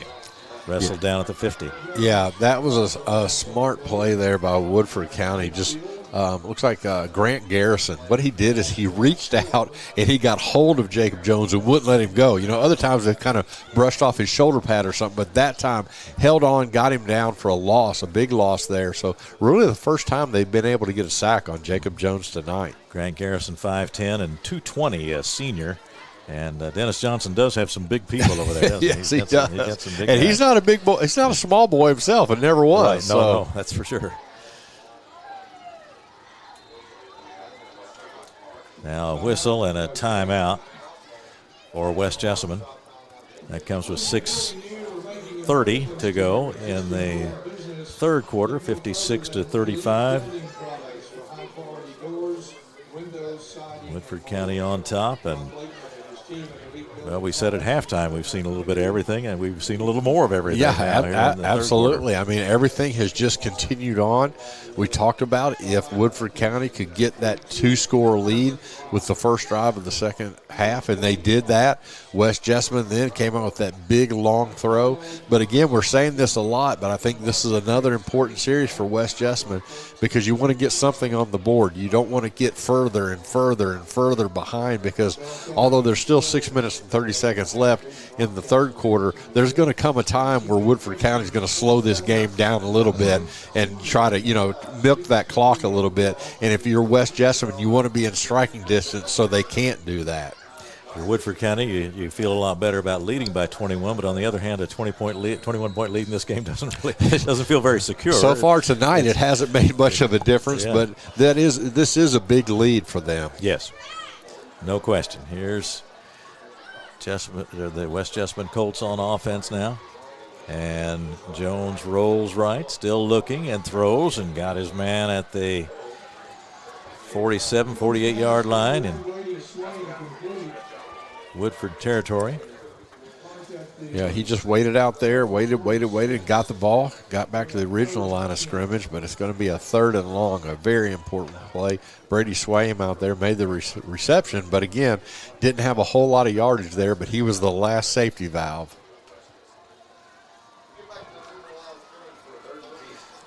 So now 3rd and 10. Jones looking, in trouble. Now he's scrambling to the right. Now he comes back left, but is brought down. Couldn't quite get away that time. Yeah, good tackle there by Leighton Starks. I was going to say Starks.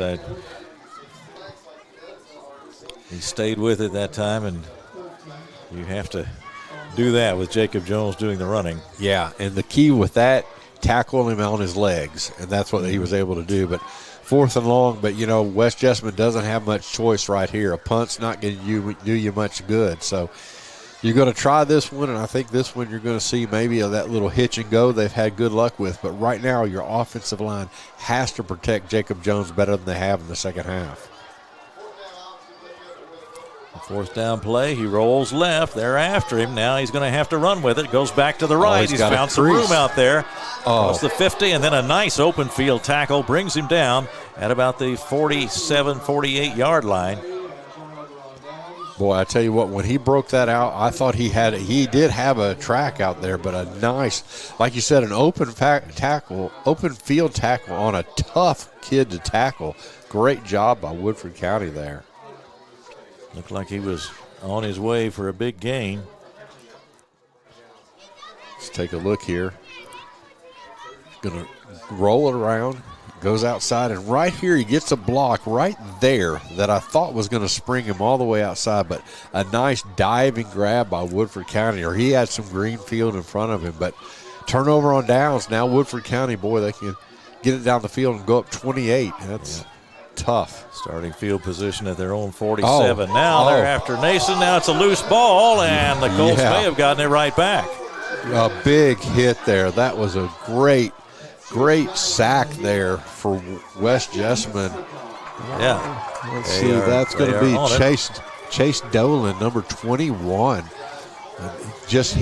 Came on a free safety rush and was just able to sack and hit Nason as he was going to try to throw that ball. Nason never saw him coming. Let's take a look at that again. He breaks from the outside. Nason never sees him. And I tell you what, a great job to hit right on the quarterback's arm.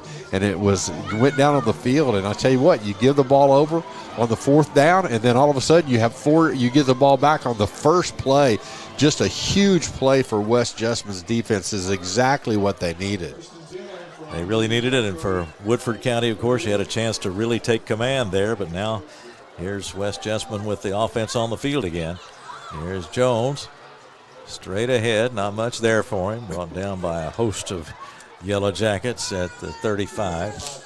Woodford County's done a much better job in the second half of containing Jones. You're not going to keep him from getting some yards, but this time they've kept him from scrambling around, getting the 15 to 18 yards. That's about a 3 or 4 yard first down, which is good, but with Jones, you usually expect him to go a lot further than that.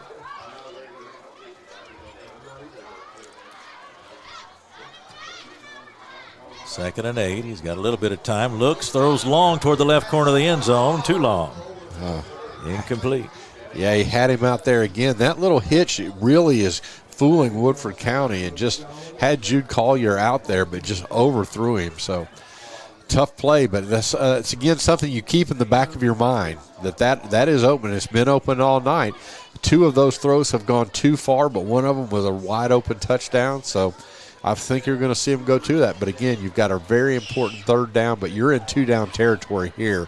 So you don't have to get it all on this third down play, but you would like to get as close as you can, if not get the first down, at least close to the marker so you can have a 4th and short. 3rd and 8 from the 35-yard line. Here's the snap to Jones. They're on him quickly, and he is going to go down this time way back at the 47-yard line. So that time they broke through, and he was looking downfield, unable to get away. Yeah. Several in there on the sack. I saw Starks in there, among others. Yeah, just Sturgis. Just a really good Jackson Bug was in there. Tell you, just a really, really good job on the blitz there. And I think right now West Jessamine really with this one, you don't have much choice. That's 4th and a long, long way, so you're going to have to go ahead and punt that back. Wouldn't be surprised if you may see a trick play sometime here on this punt, because, you know, if you've got Dalton Carter punting, and also he's such a prophetic offensive player, I could see them running a fake here at some point in time. He takes that snap and boots it away. Bounces down near the 20-yard line, inside the 20. No return, and that's where Woodford County will start. So they did kick it away that time. But another thing, too, as we get into the second half, of course, this game has truly been a competitive game, and they're up and down the field.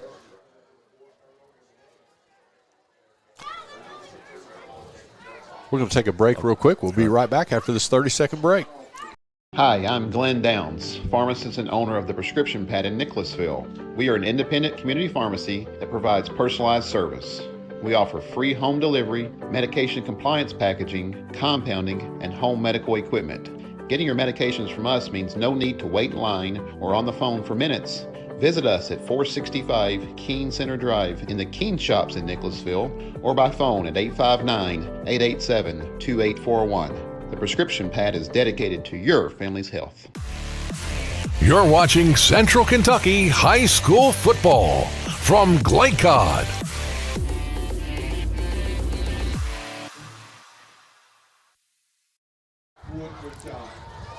Welcome back to West Jessamine. Just had a big play on first down, threw it to Aiden Nelson, made it all the way down to the West Jessamine 40-yard line, but they had a block in the back on the way. Just a great throw out, but even a better individual play. But it goes for naught there. They still get the first down, but we're going to bring it back with a block in the back. But I tell you what, West Jessamine's defense is really starting to get stretched out here, and I tell you, They've been on the field a lot tonight, and Woodford County doesn't make it easy on you, and they're going to just keep this up, keep on chewing up the yards, but great play that just got turned back by a penalty. Ball on the 35. And the toss, it's Maxberry coming to the right side, cuts back in at the 40, gets to the 45, still on his feet, is at the 47, and brought down at about the 48-yard line, and he gets out there, gets some open space. He's not only fast, but he's tough to bring down. Yeah, and I tell you, for a little guy, he does a great job. 5'10", 165. I tell you what, he's tough to bring down. A lot of guys like that, although they're fast, the first hit will bring him down. But, boy, he carried a couple people with him, just very shifty out there. Yeah, and you mentioned the factor earlier as we get into this. It's been such a competitive game. I started to say a moment ago that you might see some fatigue beginning to take effect. Everybody's in good shape. Everybody's playing hard, but it just wears you down to be in that kind of game competition, the kind that we've seen tonight. Yeah. Straight ahead. And you just don't realize how much a play like that takes out of you. There's the offensive line is blowing off into the defensive line, pushing it back. The running back is just a really – he's even getting tired right now. But this is, I think, what we talked about, where we're going to see Woodford County doing a little bit more ball control here, not in a hurry to get down the field. They're already up 3 touchdowns. I mean, they'll take a touchdown, but at the same time, it's not kind of in that hyper speed that they've been in. Saw Stacy leave the field after that play. He was getting up a little bit slowly, not injured it appeared, but maybe just needed a breather. I'm sure he's worn out. Here's Nason firing out to the left side. Got his man out there down the left side. And he breaks a tackle at the 20-yard line. Going to go in for the score, or did he go out of bounds? He went out of bounds, but there's going to be a holding back at the 30-yard line. Tell you what, Woodford County, again, the biggest play on that is the block. And they got the initial block, but on down the field, as he was riding his man, he grabbed hold of him, which the officials are watching that. Got to keep your hands inside, because he can make the run. I mean, there's no doubt that Aiden Nelson can make that run, so you don't really need to get that hold. But the second play of this drive, they've gotten a long gain to Nelson that's going to be brought back from a penalty, but still be a first down. But, boy, that ball, I think, was out at the 2 or 3 yard line.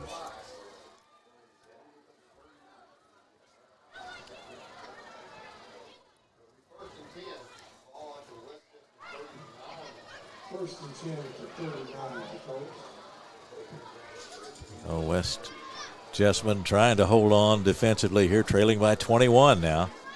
There's the snap, and here comes Taylor around the right side to the 40, to the 35, to 30. He's got a lane. He's at the 20, 15, 10, 5, and he is in. Boy, I tell you what, they have a lot of smaller wide receivers, running backs, but, boy, they are fast, and they hit the hole, and great blocking out here by Woodford County to spring it. So, Keith, you talked about it. This game's starting to get out of hand. I mean, the first half was so competitive, but right now, 62-35, Woodford County is starting to show their dominance. They have that lead with 2:03 to go in the third quarter. We're 34-28 at halftime. Yeah. Here we are, 62-35. And still a couple of minutes left in the third quarter as Woodford County lines up for 2 again. And now penalty flag. Illegal substitution. Substitution penalty this time. So the last time this happened, though, the 5 yards didn't hurt Woodford County. No. They still got the 2-point conversion. But, you know, one thing you're looking at here is we're not to it yet, but a couple more scores and you're going to get to a continuous running clock, which if it does get to that, this is not indicative of how tight this game has been. No, not at all. I mean, at halftime, the last thing you would have expected was that we would get to that point, but it's within range now.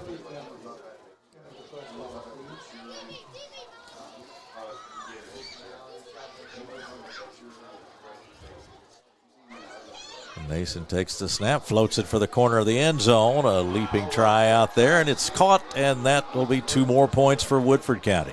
Well, you just throw that ball up there. Just a nice catch out there. Is that Nelson again? No, that one was Mekhi Smith. Okay, Mekhi Smith. Yeah, just came down with it. A good throw out to the corner of the end zone. But, boy,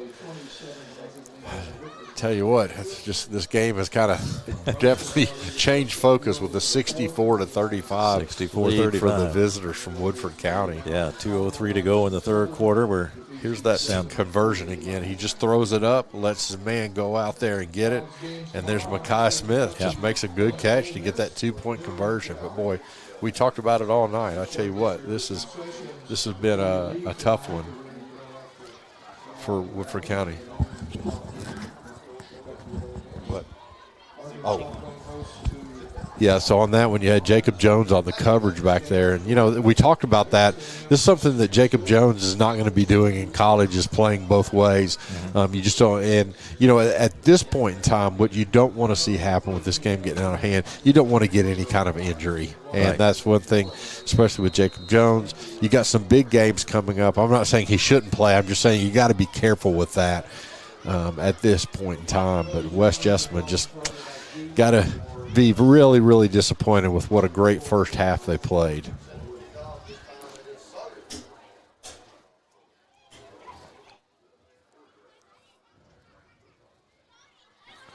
So we'll see Ford again.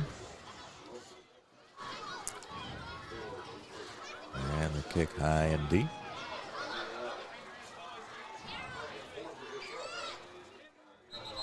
And out of bounds at about the 27-yard line. That's Carter. Carter's had another good night tonight, done a lot of things, but just a tough second half for West Jess. Got some other scores. Final, Bryan Station beats Henry Clay 42-14. Madison Southern over East Jessamine 48-0. Dunbar beats Taste Creek in an odd score 14-11. Bullitt East 50-7 over Danville. Great Crossing is losing 43-0 at Scott County. Sayers up 35-14 over Williamsburg. GRC, I think they just called off the Dogs. They're still up 49-0 in the fourth quarter at Lafayette. And Lexington Christian's up 42-14 in their first district game this year. Jones fired it high and wide out to the right. Incomplete on first down. So second down coming up from the 26-yard line in West Jessamine territory. Well, you know one thing, Jacob Jones, he's not giving this game up. You know, as long as there's time on the clock, he's going to keep going. The coaches are going to keep going. They're not going to let these kids feel sorry for themselves. They're going to try to put the pressure back on Woodford County. Jones looking now, running. And hit hard, loose ball, and looks like Woodford County's got it, and they do. Yeah, it's just a tough second half for West Jessamine. It's gone from bad to worse. To give the ball up at the 22-yard line. Jacob Jones has had a big game tonight, but on that one took a big hit. Just couldn't hold on to the ball. And I tell you, he's as frustrated as anyone out there. So just a tough play. Let's take a look at it again. You see it makes the fake, goes around to the outside, hit right there. The ball comes out and Woodford County falls on it. So first down from the 22-yard line. You know, again, we talked about it. Big score here, and this game is truly out of hands of West Jessamine. Jackson Bugg jumped on that one for Woodford County, and so they're in business now, deep in West Jessamine territory. Mason keeps it, runs around the left side. He's down to the 10, close to the 10-yard line before he is pulled down just about broke the tackle that he needed to get to the end zone, but instead he was stopped at about the 10. But now Woodford County really beginning to dominate and do what they want to do. Yeah, they're really showing their dominance right now. I tell you what, that's just we've talked about it a lot, and I know it sounds like a broken record, but I'm really, really impressed with Andrew Nason. Just doing a great job. That time was going to be a throw out there. He just didn't have the receiver open, so he broke it off himself for a run for another first down. All right, 2 receivers to the right for Woodford County as Nason waits for the snap. Got it now. Hands it off, and coming around the right side is Nelson, and he is in for the score.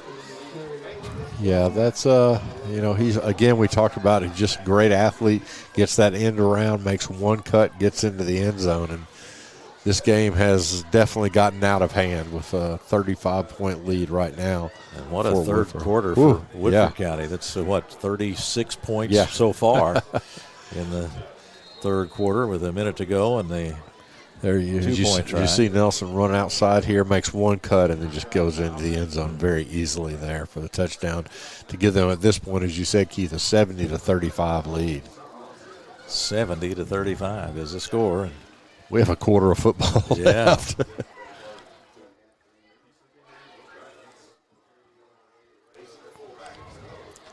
So now it dropped the snap, looked like, and they scramble for it, but that'll mean that the 2-point try is a failure, and the score will remain 70-35 with 58 seconds to go in the third quarter, which has just been a truly impressive performance by Woodford County. We've seen them dominate. We've seen them use those different weapons that they have. We talked about the great balance on their team. As you see, the failed a 2-point try there, but not much has gone wrong for Woodford County in this third quarter. Here it is. He just pulls out from the snap a little bit early. That's one thing Nason's done. That's about the only mistake I can remember him having tonight. But when you're up 70-35, I think you don't want to have mistakes like that, but that's something you can build on later. Show him that film, wait till you get the ball into your hands before you make the move. But West Jessamine's got to find an answer to something, because you don't want to give up. I mean, at this point, it could be 84 points. I'm sure that Coach Dennis Johnson will call off the Dogs at some point in time, but if you're West Jessamine's defense, you still got to stop no matter what. So, again, a kickoff. And this time, the short one rolls past the 40-yard line down to the 38, and West Jessamine is on it there. So the Colts will get possession of the football late here in the third quarter. 56 seconds left with Woodford County doubling up the score, which you don't often say doubling up at 70-35. I can remember 42-21, things like that. But 70-35, it's just a very unusual score. Usually playing with a different shaped ball when you're talking. Yes, about exactly right. Jacob Jones is going to be a little bit, I'm sure, fired up after that last mistake he made. Turns and throws and got his man toward the right sideline. Is that Carter? Yeah. At this point, West Jessamine, you just need to keep your head in the game. I mean, you're going to build for something. So right now, you just got to kind of let this game go, but get your offense going again for next week's game. You don't want to be so demoralized out here that this game affects the rest of your season. Yeah. Don't let them beat you twice. Yeah, exactly. This is definitely a tale. Well, it's a tale of one half and one quarter, because this game was very, very tight at halftime, and boy, it's just exploded in Woodford County's favor. He's going to take a big hit. There's a loose ball again, and this time it looks like Jessamine County. I say that again. West Jessamine will retain control. Boy, they were lucky on that one, because that was a huge hit, and again, you got to be careful with Jacob Jones. You just don't want to get him hurt out there. And I tell you, that time he came clear and just hit him, and Jones never saw it coming. So here's that play again. The end of the third, we'll watch that after we come back from a break at West Jessamine High School. 70-35, Woodford County. If you or someone you know is having thoughts of suicide or experiencing a mental health or substance abuse crisis, 988 provides connection to free confidential support. There is hope. The Lifeline works. For 24/7 confidential support, just call, text, or chat 988. For more information, including a list of local resources, visit jessaminehealth.org/wellness. For any of your window, door, and siding needs, contact the team at Elite Building Products. Their factory-certified, licensed, and insured contractors have been installing energy-efficient windows and doors for over 30 years. They also offer energy tax credits and military veteran discounts. Locally owned and open weekdays at 242 Wilson Drive, just off of the 27 bypass. For a free estimate, call 859-887-2440. Elite Building Products. You're watching Central Kentucky High School Football from Glycod.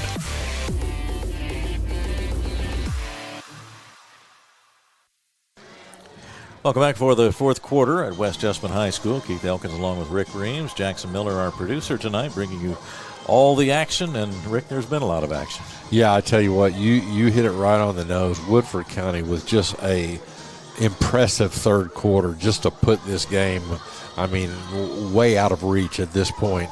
Up 35 points from West Jessamine. They don't even know what hit them right now because at halftime they were down, one score. And, boy, just a big hit that last time on Jacob Jones. And we just got to make sure he doesn't, if you're West Jessamine, you want to make sure he doesn't get hurt. And that time he came unblocked and hit him, never saw him. Lucky to get that ball back. But as we start the fourth quarter, it's just it's tough to keep these kids going. I mean, it really is. Well, this is third and long, to say the least. Yeah. Third and 29 from the 24-yard line. Looks like they've taken Jacob Jones out, at least on this play.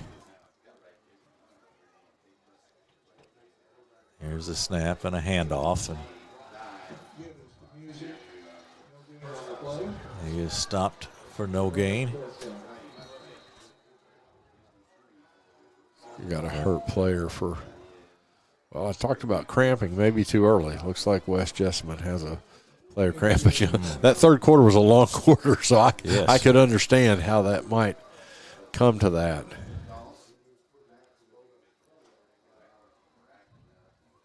Well, a lot of football still to be played, not only in this game, but on through the remainder of this regular season. It seems like the high school season flies by. They got started in August, and so the time you get into October, you're in the later stages of the year. So just been a great atmosphere here. We talked earlier about a big crowd, and just got I tell you what, just had a great first half. Both teams going back and forth and, going from there. But the third quarter just was dominated all Woodford County.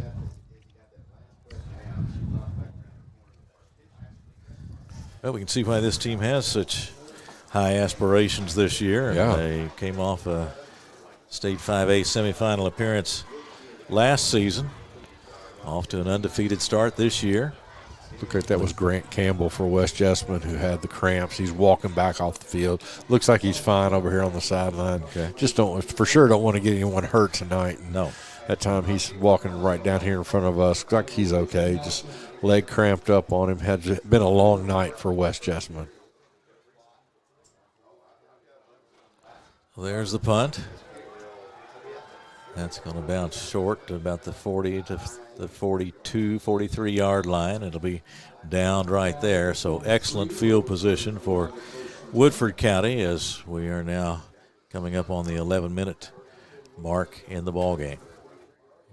It's going to be interesting to see if Woodford County looks like they've got some of course, with the fields the way they are now, you can't say clean jerseys because everyone has them. But it looks like we may be seeing, they still at least have. It looks like all their players are pretty much still in. So I didn't know if they would pull someone, but they still have Andrew Nason at quarterback.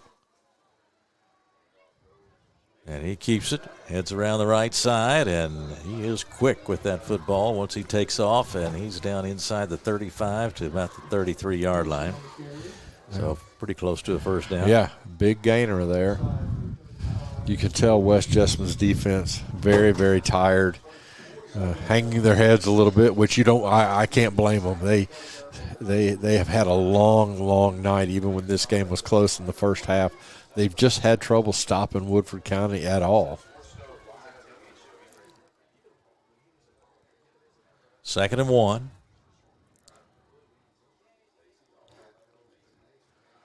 And there's the handoff coming around the left side now. That is going to be a touchdown.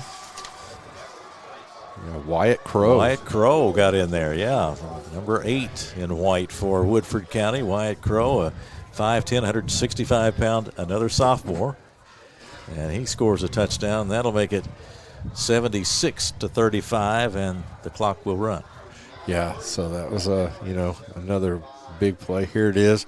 Handed off to him, made the cut outside, got a block right there, and once he got through there was no one to get him. Walked into the end zone with a touchdown there. And after everything, Woodford County's going to go back to an extra point. And I'm going to be honest with you, I think this is more for later on in the season. You just can't keep going for 2 every time, so you've got to get your extra point team going. And the kick is on its way, and it is through. So 77-35. The clock continues to run with 8 minutes and 53 seconds and ticking. And Woodford County, if you didn't see the first half, you just would not believe how competitive it was, but it certainly was. Exactly. At this point, I think both coaches are probably just as happy for the clock to continually run. Both these teams are tired. Their coaches, one coach is going to be very, very happy with the way the second half has gone. The other coach, not so much. But if you're West Jessamine, you build on the first half. If you're Woodford County, you build on the third quarter. At this point, they had a quarter that you can't mimic that quarter again. I tell you what, just a lot of points scored in that third quarter by Woodford County. Just put this game out of the reach, and as you said, now you've got a continuous clock going for the rest of the game.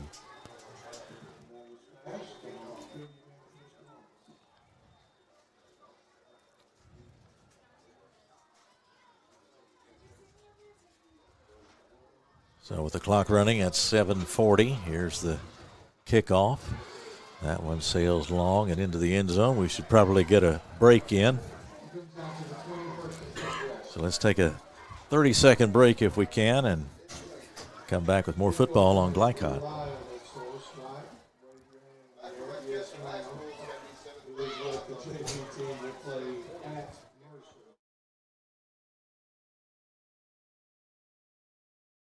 Partnered with Glycod and sponsoring live, hometown-oriented sports programming on our video and social media platforms. For more information, email info@glycod.com. You're watching Central Kentucky High School Football from Glycod.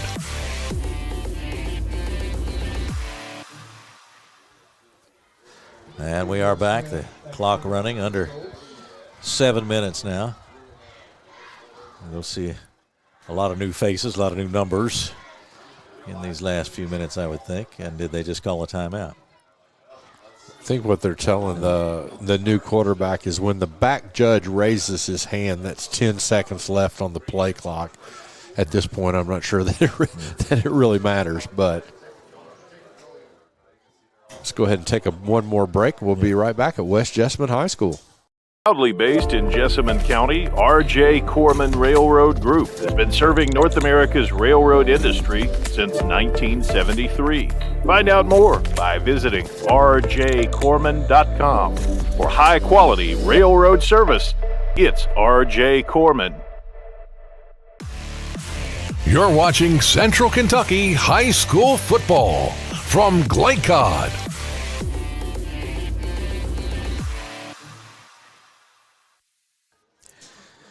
Finishing things up here at West Jessamine High School tonight. Clock has briefly stopped at 6:40. A 77-35 score with a powerful Woodford County team in front. It was a 6-point margin at halftime tonight, 34-28.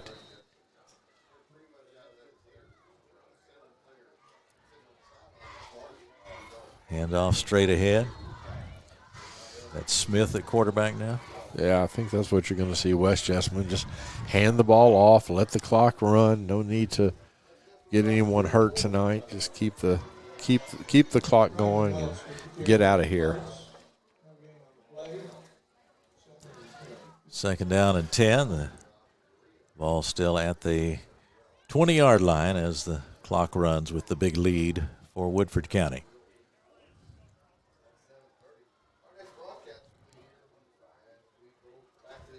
And the snap, you're going to throw. Fires out to the left side. Nice catch out there. And the receiver brought down at about the 28-yard line. Yeah, nice throw there. Matthew Wilson on the receiving end there. It's close to a first down, a 3rd and short. So clock running with 5 minutes, 40 seconds left. And West Jessamine, they're, I'm always impressed with these young kids. They practice every day. Yep. They deserve to get in these games. When they do, don't just, take a knee. Just let them go out there and do what they do. And I think this is going to, again, you build for the future, and even in games like this.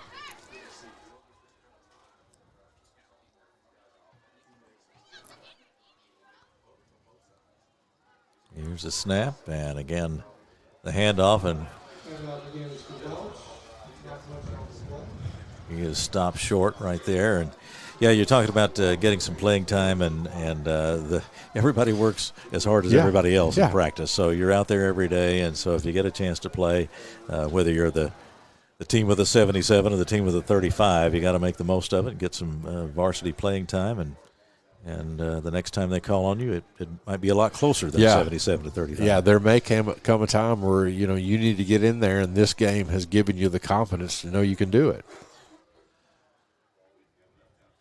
4th and 5. Kick is away, a short one.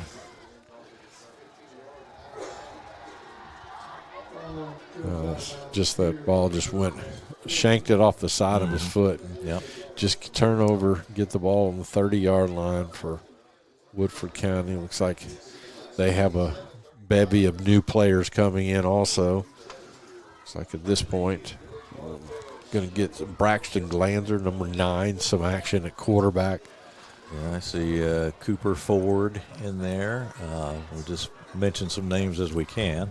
Looks like we have Jimmy Cowing maybe at center, so giving a lot of players action. Carson Buggs in there on the line. Just good to let some of these kids see what they can do here.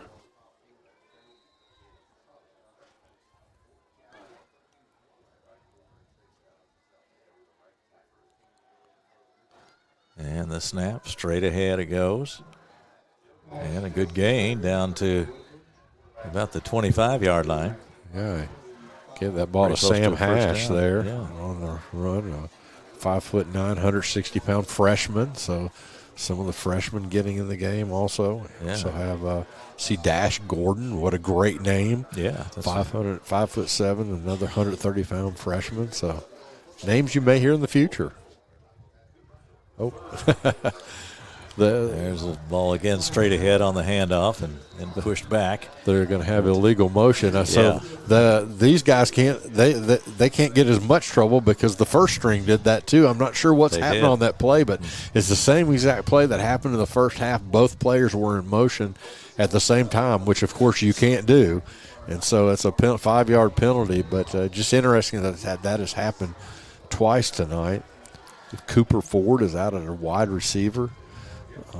Now you have Reese Allen getting in the game. I think it's important to let these kids hear the name on Glycod. So we'll mention as many as we can here in the next 2 minutes and 20 seconds. And same with Jessamine.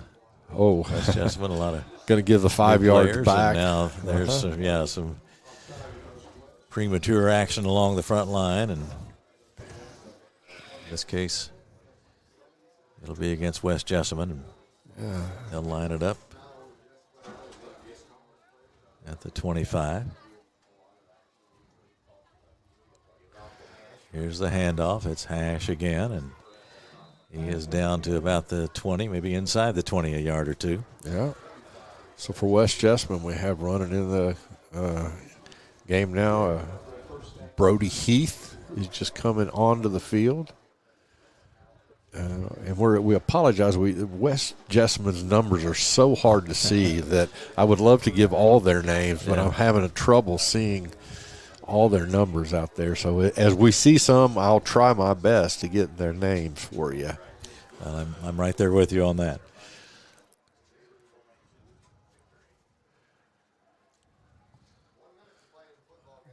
Coming down on the 1 minute mark.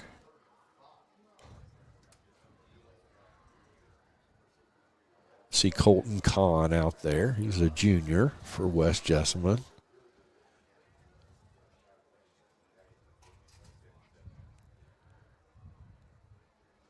Peyton Music is out there for West Jessamine. Glanzer takes a knee. Isaiah Wilkinson. And at this point, both teams are going to line up and shake hands. That's going to do it. It's going to be a 77-35 final as we count down the final seconds and come to the end of this ball game. They're going to run off the final 27 seconds as the teams shake hands at midfield. Well, a great game for a half tonight, and a lot of great plays in that first half, a lot of great plays in the second half, but Woodford County thoroughly dominated, and they win it tonight by a score of 77-35 to go to 6-0 on the season, and West Jessamine drops to 3 wins and 4 losses on the season. Our post-game show is coming up, so we invite you to stay with us as there's the final horn, the final score again, Woodford County 77, West Jessamine 35. We'll be right back with the start of our post-game show here on Glycott. I believe in Kentucky. I believe in Kentucky. I believe in small town values. And Mom and Dad and the things they handed down. I believe some of the best people in the world are farmers. I believe in insurance that protects families, homes, and cars. I believe in always finding a way to do what you love. I am Kentucky. I am Kentucky. I am Kentucky. For any of your window, door, and siding needs, contact the team at Elite Building Products. Their factory-certified, licensed, and insured contractors have been installing energy-efficient windows and doors for over 30 years. They also offer energy tax credits and military veteran discounts. Locally owned and open weekdays at 242 Wilson Drive, just off of the 27 bypass. For a free estimate, call 859-887-2440. Elite Building Products. Hi, I'm Glenn Downs, pharmacist and owner of the Prescription Pad in Nicholasville. We are an independent community pharmacy that provides personalized service. We offer free home delivery, medication compliance packaging, compounding, and home medical equipment. Getting your medications from us means no need to wait in line or on the phone for minutes. Visit us at 465 Keene Center Drive in the Keene Shops in Nicholasville or by phone at 859-887-2841. The Prescription Pad is dedicated to your family's health. New teen drivers are at greater risk for car crashes, particularly at night and during the first few months without adult supervision. Checkpoints is a free 1-hour educational program held monthly at the Jessamine Career and Technology Center in Nicholasville. It will help you help your teen be safer when they become a new independent driver. For more details, including program incentives and how to register, visit the Jessamine County Health Department's website at jessaminehealth.org. Donating plasma is an easy way to earn up to $600 a month as a new donor while saving lives. That's right. Every donation you make helps patients in need survive and thrive. Returning donors also see monthly bonus payouts and I Give Rewards points. Go to cslplasma.com to learn more about plasma donation. CSL Plasma. Good for you, great for life. Hey folks, this is Duke Owens, General Manager here at Cartown Kia. We have new Kias arriving daily, and I have over 20 lenders that want to approve you. So come and see us here at Cartown Kia, or look us up online at cartownkiausa.com. Tonight's post-game recap is brought to you by Cartown Kia. Visit their state-of-the-art showroom at 3120 Lexington Road in Nicholasville, or shop online at CartownKiaUSA.com. Cartown Kia, movement that inspires.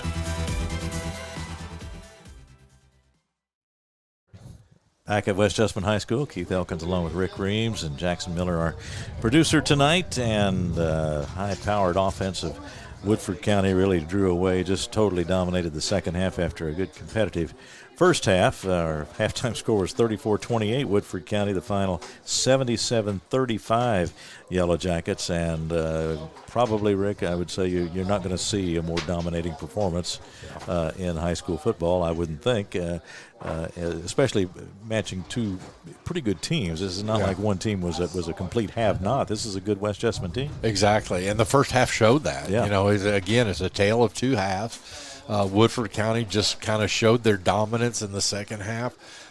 Like you said, I mean, at halftime, you and I both, I even said I can't wait to see what happens in the second half. Thought it was going to be a close game, but boy, Woodford County, just the third quarter, just put this game away. We talked a lot about if Woodford County or West Jessamine could get a stop. Woodford County was able to start the second half with that touchdown, which gave them the 2-score lead, and it's almost mentally something happened because the whole game had been back and forth with one touchdown, and when they got that 2-touchdown lead, everything changed. It did, and they gained the momentum and never let it go, to say the least, in this second half. And we talked throughout the ball game really about the balance on this Woodford County team, and they're not by any means one-dimensional, and they have a variety of ways to get down the field and score. They got some big people up front for Woodford County that do the job for them, and Alba, Cowing, Hill, Cook, people like that get the job done for them and make way for some of these great athletes that they have to carry the ball, and in the case of Nason, to throw it and then sometimes carry it. And he was outstanding, the sophomore quarterback, but lots and lots of help in a 77-35 win. Yeah, absolutely, and I'm glad you give credit to some of those offensive linemen because we just don't say their names enough. They're the guys in the trenches that are opening holes, that are making the differences. As you said, they're blocking for the pass rush. So just a really good overall effort by Woodford County. Really good job by their offense. Their defense finally made some stops. Got to have to continue to do some work on that.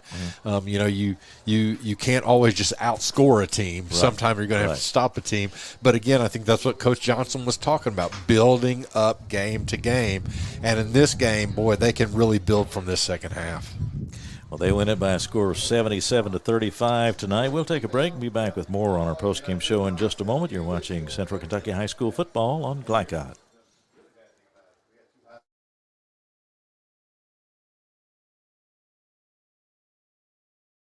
Folks, this is Duke Owens, General Manager here at Cartown Kia. We have new Kias arriving daily, and I have over 20 lenders that want to approve you. So come and see us here at Cartown Kia, or look us up online at CartownKiaUSA.com. Proudly based in Jessamine County, R.J. Corman Railroad Group has been serving North America's railroad industry since 1973. Find out more by visiting rjcorman.com. For high-quality railroad service, it's R.J. Corman. If you or someone you know is having thoughts of suicide or experiencing a mental health or substance abuse crisis, 988 provides connection to free confidential support. There is hope. The Lifeline works. For 24/7 confidential support, just call, text, or chat 988. For more information, including a list of local resources, visit JessamineHealth.org/wellness. Hi, I'm Glenn Downs, pharmacist and owner of the Prescription Pad in Nicholasville. We are an independent community pharmacy that provides personalized service. We offer free home delivery, medication compliance packaging, compounding, and home medical equipment. Getting your medications from us means no need to wait in line or on the phone for minutes. Visit us at 465 Keene Center Drive in the Keene Shops in Nicholasville or by phone at 859-887-2841. The Prescription Pad is dedicated to your family's health. I believe in Kentucky. I believe in Kentucky. I believe in small town values. And Mom and Dad and the things they handed down. I believe some of the best people in the world are farmers. I believe in insurance that protects families, homes, and cars. I believe in always finding a way to do what you love. I am Kentucky. I am Kentucky. I am Kentucky. Glycod on YouTube is Kentuckiana's fastest growing high school sports video site. When you click to subscribe, don't forget to tap the bell and be notified of our upcoming live broadcasts and other unique video content. Subscribe for free now at youtube.com/Glycod. You're watching Central Kentucky High School Football from Glycod. Woodford County wins it tonight over West Jessamine, 77-35. The final. Tonight's final number is presented by Citizens National Bank. Moving forward together. Visit Joe Wilder, area president, for all your lending needs. And of course, the numbers 77-35 tell a big story. But the other set of numbers that we gave at the end of the first half, 34-28, told us that we saw a completely different game during that time. There will be some very impressive individual performances tonight, but you got to come away thinking that this Woodford County team is all that we heard that it was. Yeah, they're the real deal. And West Jessamine had put up a great battle in the first half, but a football game is made up of two halves. So you have to come back out after halftime, a little bit of fatigue, I'm thinking, and then the further they got along in the third quarter, the fatigue set in, and boy, Woodford County just took advantage of that, scored pretty much at will there in the third quarter and at the start of the fourth quarter. West Jessamine, you sometimes you got to lick your wounds and go on to the next day. It's not going to be a fun film session tomorrow. The first half will be, but you know what? You always figure you learn from these games, and it's going to make you better in the long run. It may hurt right now, but I tell you what, there's going to come a time where you're going to have a benefit from a game like this. Woodford County with a big win continues their undefeated run, and they're going for big goals this year, and certainly you have to think about a 5A state championship for them. That's what they want, and they've got, it looks like, the athletes that can get that done. A lot of good competition out there, of course, but they win big tonight, pulling away in the second half to win 77-35. We'll take a break here and come back with some final stats and also our most outstanding player choices. So stay with us. You're watching Central Kentucky High School football on Glycod.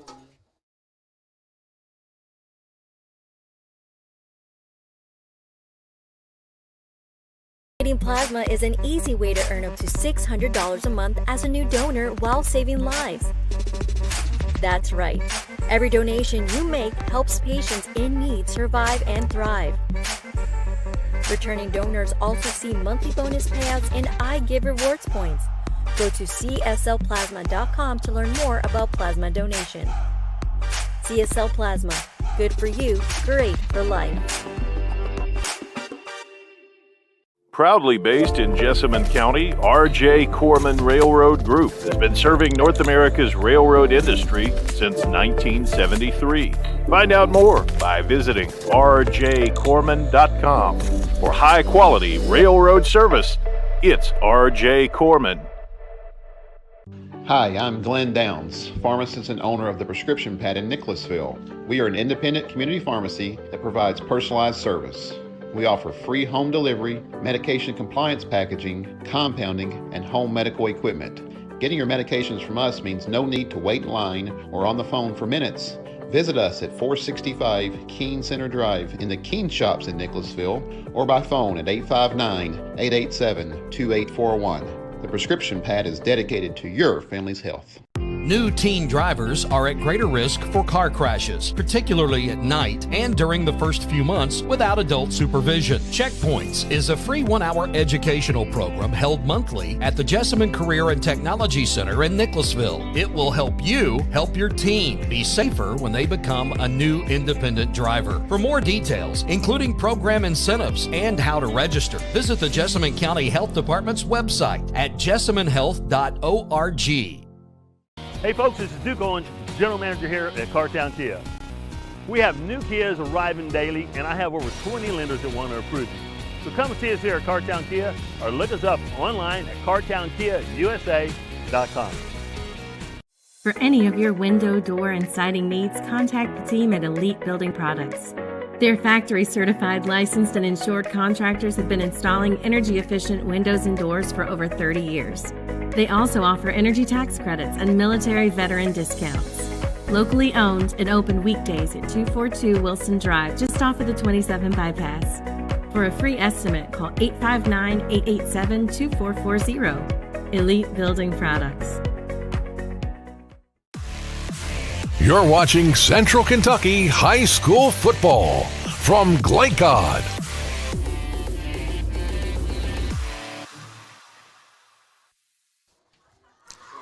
Back for a final time here at West Jessamine High School following the 77-35 win by Woodford County tonight over the West Jessamine Colts. Rick, we need to take care of getting the outstanding players named. Tonight's most outstanding players presented by Elite Building Products. For any of your window, door, and siding needs, contact the team at Elite Building Products located at 242 Wilson Drive in Nicholasville. Yeah, I think tonight, I think you have to go with both quarterbacks. One we talked a lot about, Jacob Jones, a senior, leading the state in passing and rushing tonight. He had a great first half. Second half was a little rough, but he's the one that makes this team tick. And then for Woodford County, just Andrew Nason, a sophomore, I tell you what, very impressive performance for him tonight. I think he was by far the player of the game. Maybe didn't have the most stats, but I tell you what, he controlled the ball, made wise decisions, and boy, when he hit a hole, he could run fast and get past them, and just a good overall game for that youngster. Well, some outstanding performances tonight in this high-scoring ball game, but a big win tonight for the Woodford County Yellow Jackets. They remain undefeated at 6-0, and West Jessamine drops to 3 wins and 4 losses on the season. Special thanks to our additional sponsors tonight, West Banco and Central Bank. And now a quick look ahead to next Friday, October the 7th, 7 o'clock start for Indiana high school football with Corden Central Panthers at Providence. Paul Najar and Jim Kashmerick in that one as Corden Central meets Providence. And then Southern is at Male, and that'll be Joe Cox and Mike Shelton on the call. That's also a 7 o'clock start. 7:30, Collins Titans at the East Jessamine Jaguars, and I'll be working with Chris Labar, who will be doing the play-by-play on that ball game. Also next week, it's the Butler Bears at the Pleasure Ridge Park Panthers, and Tim Rose and Gary Satori will handle the call there. And that will do it for us tonight. For our producer, Jackson Miller, for Steve Bird, executive producer, and my partner, Rick Reams, this is Keith Elkins saying good night from Nicholasville. You've been watching Central Kentucky High School football on Glycod. From Glycod, this has been R.J. Corman's Central Kentucky High School football. R.J. Corman Railroad Group in Nicholasville, serving the railroad industry since 1973. Tonight's game was also brought to you by Bank. For schedule information about our upcoming broadcasts, visit our website, glicod.com, Facebook and Twitter @Glycod. We thank you for tuning into this live sports presentation from Glycod.